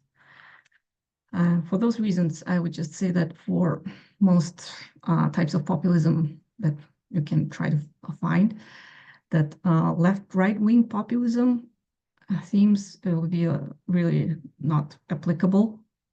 And I would say that what you could more, more properly assess would be the types of economic populism present, cultural populism and authoritarian populism. I'll give a few more details on that. So the manifestation of this economic populism is mostly in the populist resource nationalism. A lot of politicians like to deploy this discourse narrative about this, our country, our resources. So this is, it manifests itself in them narrating about how they're in the interest of the poor versus some corrupt politicians. They're not talking about the whole, well, to a lesser extent, corruption of the party, but more about singling out individual politicians. And then also there's another narrative about this Mongolian ownership versus foreign ownership of mining or strategic assets. And to a lesser extent, it's anti-establishment, especially with the now one-party dominance in the political system. When there were still quite a bit of going back and forth between Democratic Party and the Mongolian People's Party, there was a bit of this anti-establishment among some politicians, but I think it is less now. They're trying to portray a big union and coalition ahead of elections in June this year. So yes, mostly I would just say that this populist resource nationalist can be defined by this rhetoric that national wealth is not shared equally. They're talking about the poor and the corrupt politicians, and also about redistribution of national wealth. There's a lot of talk about injustice and some anti-corruption programs, and mostly it really results in a lot of social welfare promises at times that are brought up with all these money distributions during campaigns, or like an increasing of certain welfare policies. So over the years, there were many, some of them stayed, and I think a popular one is the child money program. Also at one time when a well-known Mongolian populist politician, the former president Batuga, when he canceled pensioners' debt, which is also not within the constitutional powers of the president. So this was also definitely a move. So usually they run into the issues of making all those economic promises without regard to the government budget. And also in the setting when there's weak rule of law, there are many promises made, but a lot of those, especially like anti-corruption efforts, they fail because this legal system is not exactly independent, and the top remains untouched.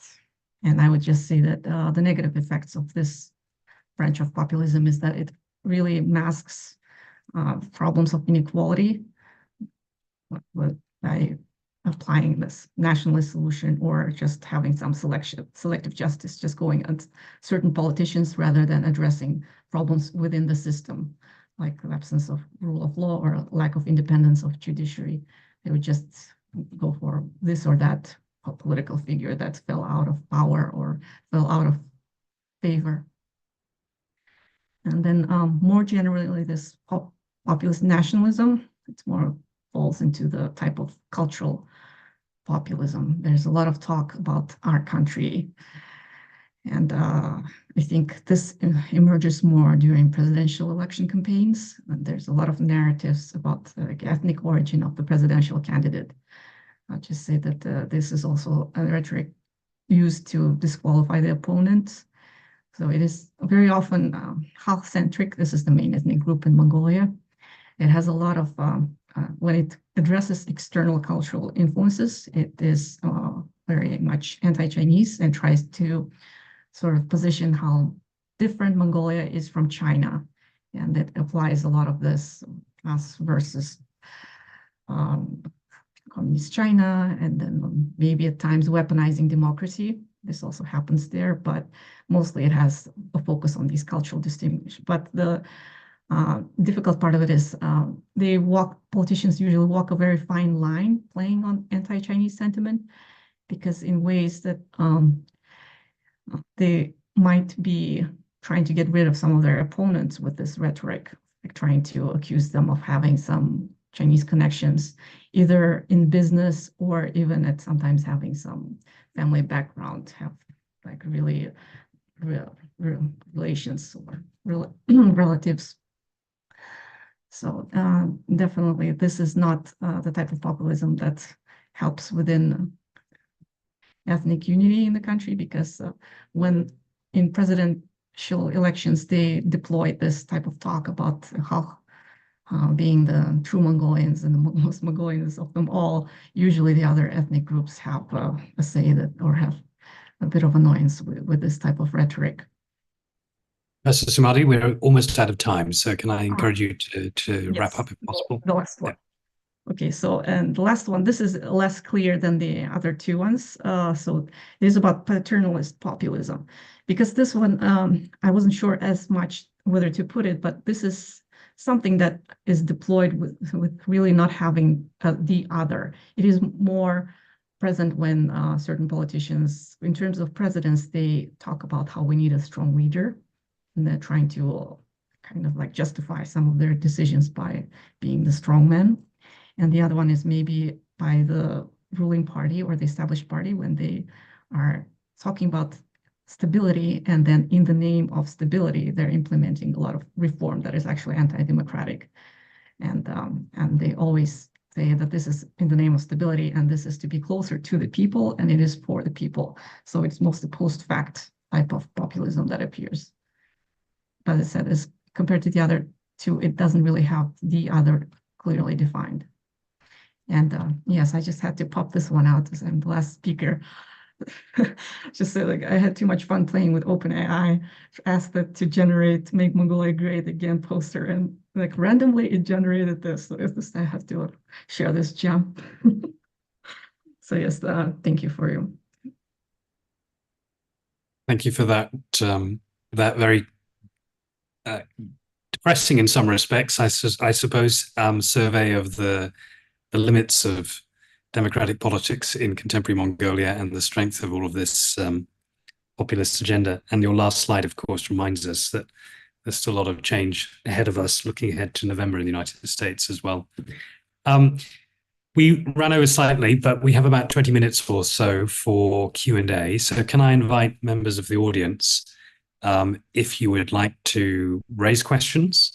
You can either do that directly by raising your hands or by putting questions in the chat box at the bottom of the screen. And then I will try and take as many questions as possible.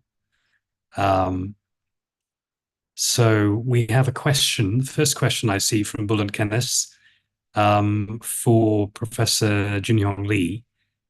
And the question is, in your analysis of the interplay between nationalism and authoritarian resilience in North Korea, you mentioned the regime's emphasis on national narratives and familial lineage to consolidate power.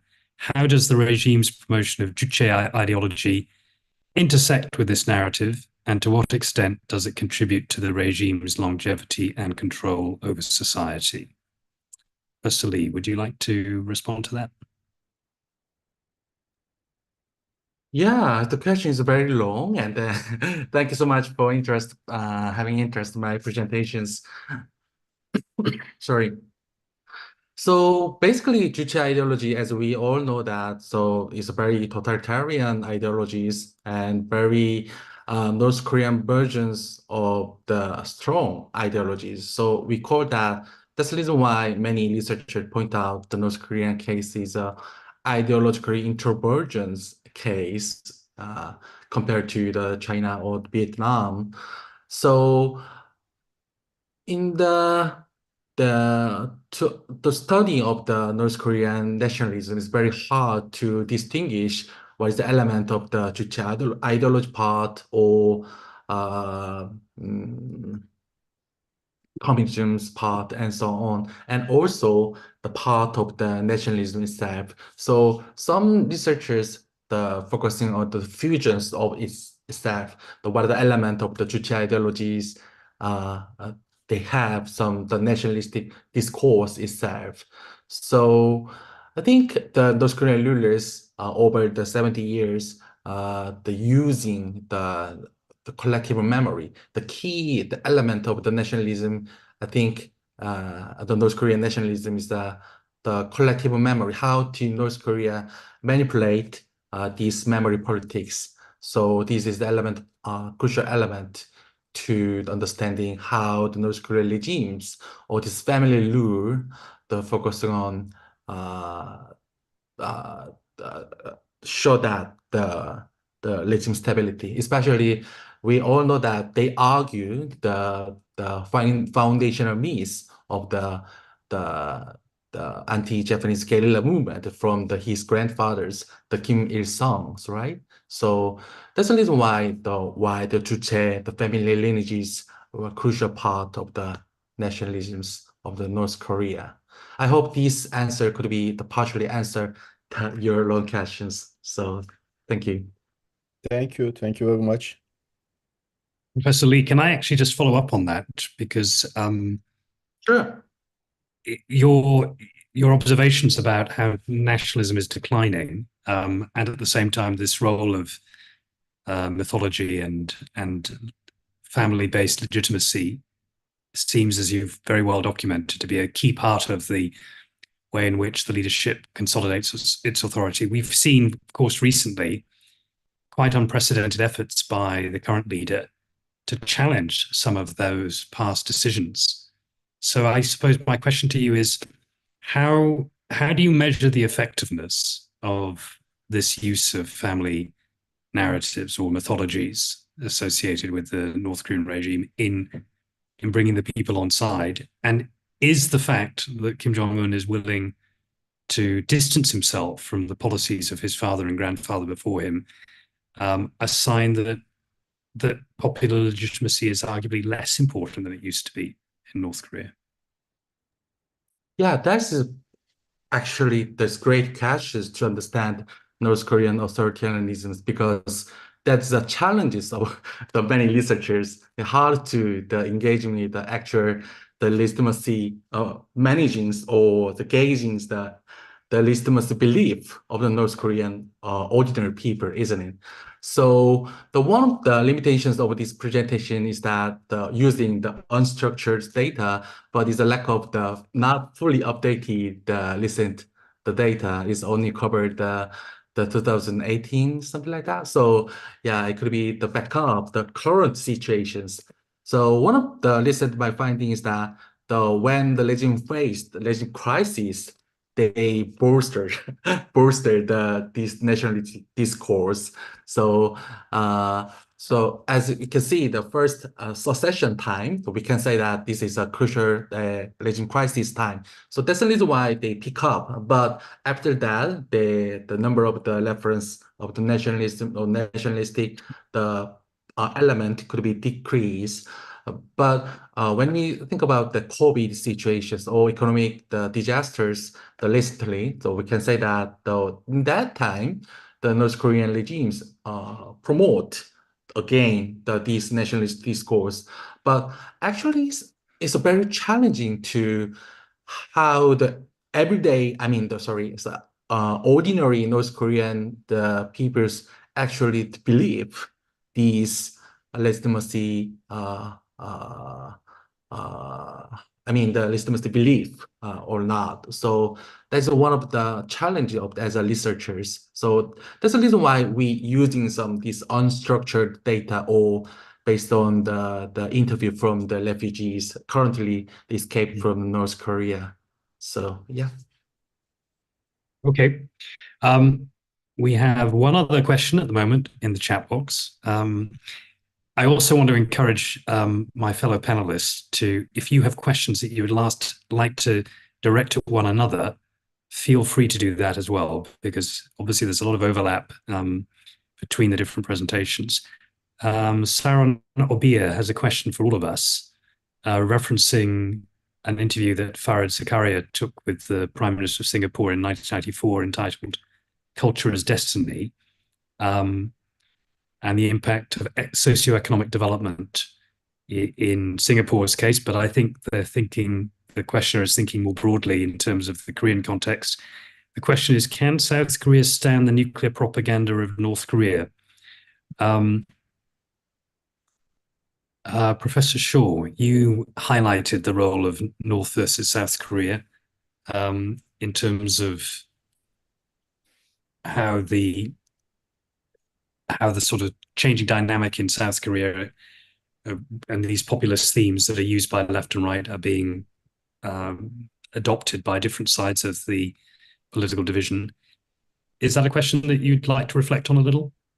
Yeah, sure. I'm not sure what is meant by nuclear propaganda, but I assume that means just the nuclear tests that happened, which were real. They were not propaganda, but the political theory would teach us that external threats should, if anything, make a democracy, or should make a state stronger in reaction to an external stimulus, especially when people in South Korea are already primed to resist North Korea, and to, when threatened by North Korea, to bind together more strongly. If anything, I think they could use a little more nuclear propaganda right now. Is it, the things fall apart when they see different threats and they don't know which one is the most pressing. But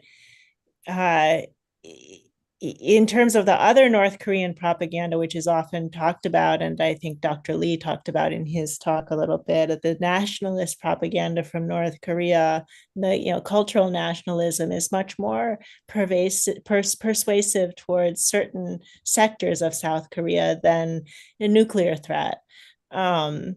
And I think that's something that the conservatives in South Korean politics have always felt more wary of, is that certain South Koreans might think that North Korea is actually more authentically Korean because of their propaganda message. And that has more to do with the cultural argument, that, cultural unity. That is falling by the wayside now increasingly with Kim Jong-un. And I'd be fascinated to hear Dr. Lee's input on that development as well. But for my 2 cents, I think South Korea can definitely withstand the nuclear threats from North Korea. And it's an interesting point, isn't it? Given the popularity of Korean soft power and Korea's increased global prominence, one might assume that Koreans on either side of the political divide, left or right in South Korea, would be feeling inherently more confident, more at ease with their national identity, if you like. So it seems peculiar that we're seeing this apparent intensification of left-right divisions and competition to claim the mantle of national legitimacy, when there should be things that bring people together. I don't have an easy explanation for that, but again, something for us to think about. We have another question, this time for Professor Sumadi. Considering Mongolia's unique trajectory in democratization and recent challenges, particularly in the context of its resource-based economic development and the emergence of populism, what specific factors do you believe have contributed to Mongolia's distinctiveness amongst post-Soviet republics in the region? And then how do these factors shape Mongolia's prospects for democratic stability or instability? Big question. Whichever element of that you'd like to have a crack at. Okay. So as I mentioned earlier, some scholars consider that one of the factors that helped Mongolian democratization among the post-Soviet states, Mongolia wasn't really part of the Soviet Union. It was a political satellite. So it already had all the elements of independent statehood at the time of the democratization. So it didn't really, it had two processes of democratization and marketization, but not as much about state building or nation building, which was something that was very important for post-Soviet states in Central Asia. They had to spend a lot more resources towards that in the beginning. But as I noted earlier, what helped was this resource curse actually hit Mongolia later, because the mining sector really took off its development in 2000s, when, for example, in states such as Kazakhstan, they already had their resource and mining sector developed very, very much in the early 90s, and during the Soviet Union, they already had all these big projects. There's a hand raised. Is it related to my answer? Okay, so continue. So yes, I think resources were really a big this difference. One of the big differences, and also about this not being as much part of the Soviet Union. So I would say that extent of Russification wasn't as high. And there was a lot more in terms of national identity, less ethnic conflict. There are ethnic minorities in Mongolia, but they're really a small % of the population, so that doesn't really affect as much system. So I wouldn't say that it is a factor that can destabilize the system. So it's mostly about social cohesion. And I would say that the prospects of democratic stability really depend on how much the ruling party right now is willing to evolve. Right now, it really doesn't show as many signs. It really beat the opposition. And I mean, there is not much of an opposition in the system right now. But if they will remember the history of like late 90s and early 2000s, when they really accepted defeat, and the political elite at the time decided to like that democracy is something that they would stick on to, and they can come back within the system democratically, and sort of relaxed their control of all the country's resources, and pretty much allowed other parties to develop and grow. I would just say that right now I think we're at the turning point, and hopefully the stability of democracy will depend on how this ruling party will act for these elections, and whether it will relax its hold over the smaller parties and their chances. And yeah, the instability really depends on on their willingness to how to say once again allow more freedoms. And because in their rhetoric, they sometimes talk about democracy being unstable, but the reality is that the solution that they chose of like concentrating power and really creating more and more cases for protest among the population, that creates more instability, that I would say, than the other side. I hope I somewhat answered the question. Oh, there's Thank you, Dr. Sumaidi. Thank you. Related question by Meredith in a very depressing picture. Yes, I would just say the drivable. Yeah, do you want to have a response to Meredith's question? Yes, I'll quickly look at it. They've lost faith in politicians. I suppose it raises another question: is there an appetite for engagement in political life, and where do Mongolians see that as best taking place? In which arena? I would just say that they actually lost faith in political parties and established politics. So newcomers still have a chance, especially among the population. And that's why people still believe in protest, and the government is trying to kind of curtail the chances of protest. But otherwise, I think the younger population is very much in line that they want to be active and they want change, and they would like to be engaged in politics more. So I would say drives voters. I mean, the voter turnout is decreasing. It is still relatively high, but I mean, compared to what it was in the 90s with like 90-something%, upper 80s for voter turnout, now we have like 70s for the parliamentary election and upper 60s for presidential election. The voter turnout is going down. But I think the established parties are working hard to try to get everybody to come and vote by choosing the dates that are most convenient and giving time off work, or just really trying to engage the population. So that is my answer, I hope. Okay, let's try and squeeze in 2 more questions. I know we're running short of time. Joe Ellis, you have your hand up. Would you like to ask your question?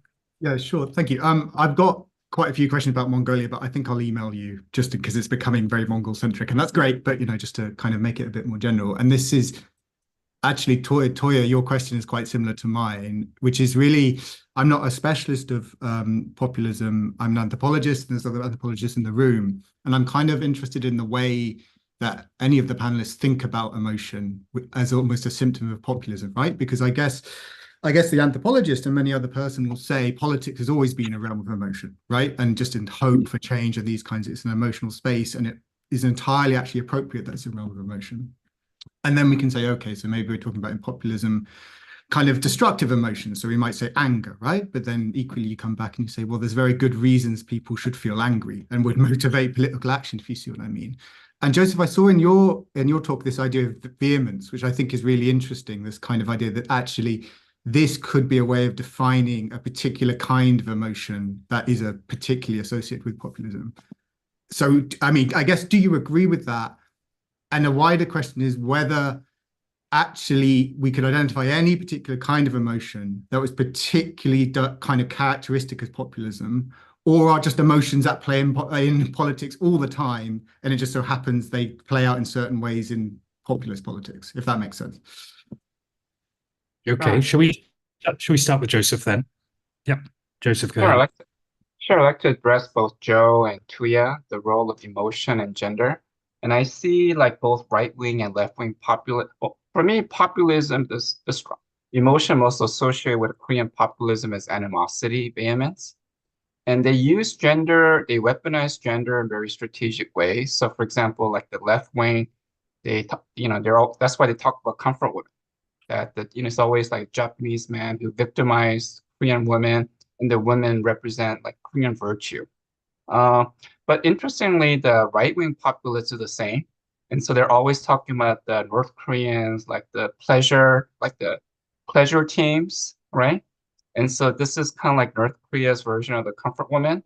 And just as a reminder, so the current leader, Kim Jong-un, she's actually Korean Japanese, right?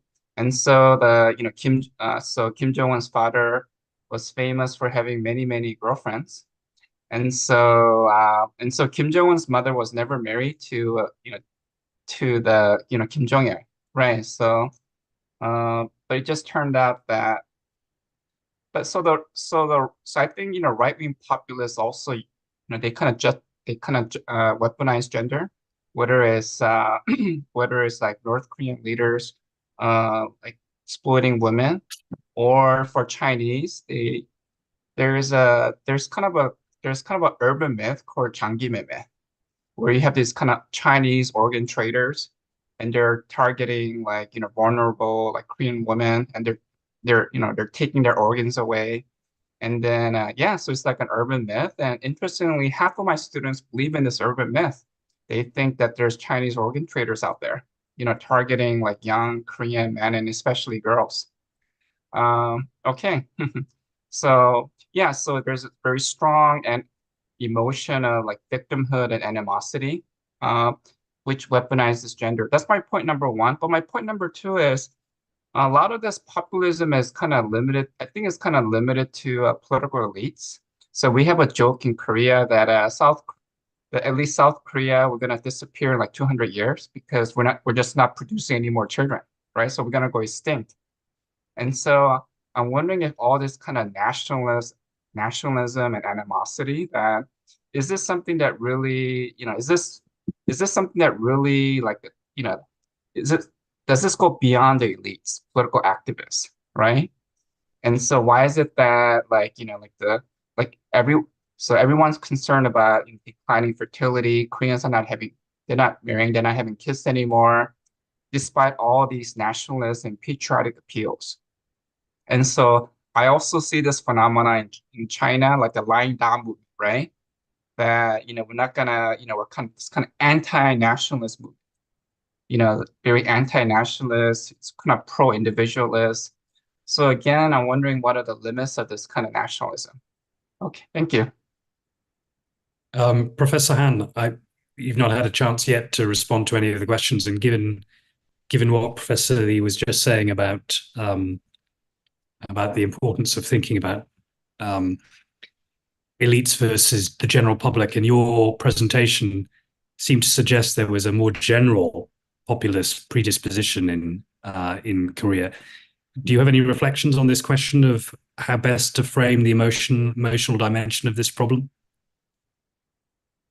Well, my feeling is that whether driving forces of the populism is related to nationalism, whether feminism or any kind of ideology,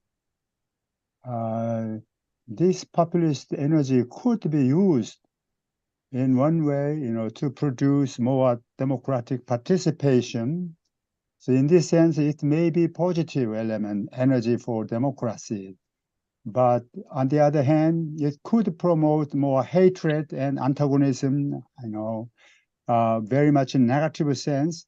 Then whatever energy we may have with us, this populist attitude or emotion turns out to be not rather constructive to democracy. And in the case of Korea, it has been very difficult to identify any political party as a positive, populist party, any politician either, But this day, the Korean politics and economy as well as society has been increasingly digitalized.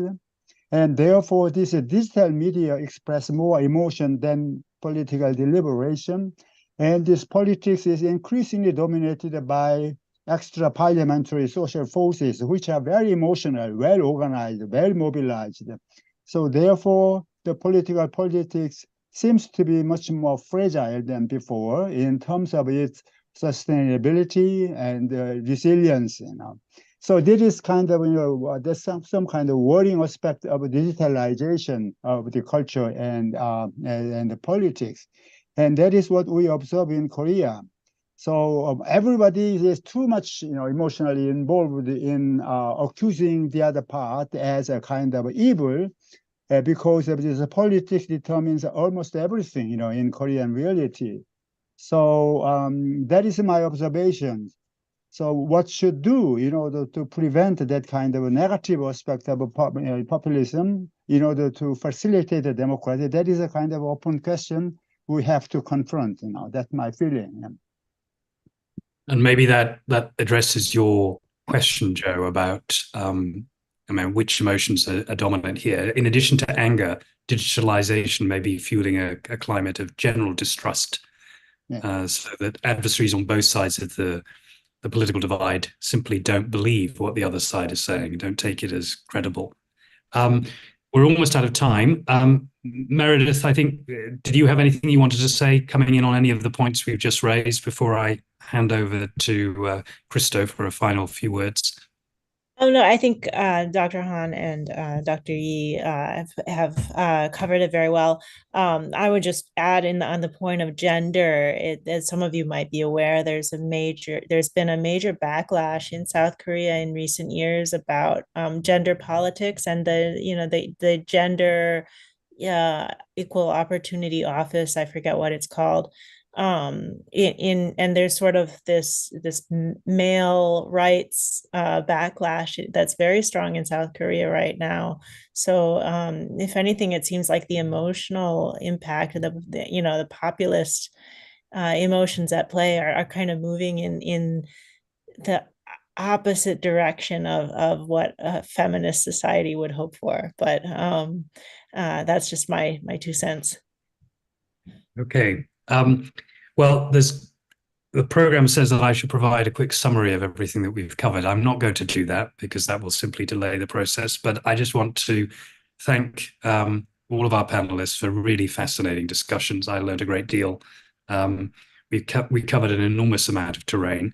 I hope there might be some way of bringing all of these points together in a way that would offer a research agenda for the future, but I'm sure our hosts will be thinking along those lines. So all that remains for me to do is to hand over to Christo Pretorius for some final words. Thank you there. Following on that coattails, absolutely. Thank you to everyone for your insightful presentations and for also the attendees for coming along. and enriching the panel with your questions and your remarks as well. So to conclude then, please mark your calendars for the next panel on the April 25th, 2024. And remember to register and join us for discussing populist authoritarianism in China, global and national and global perspectives. And I hope you all have a great day or good evening, good night, wherever you are in the world. So thank you very much. Thank you.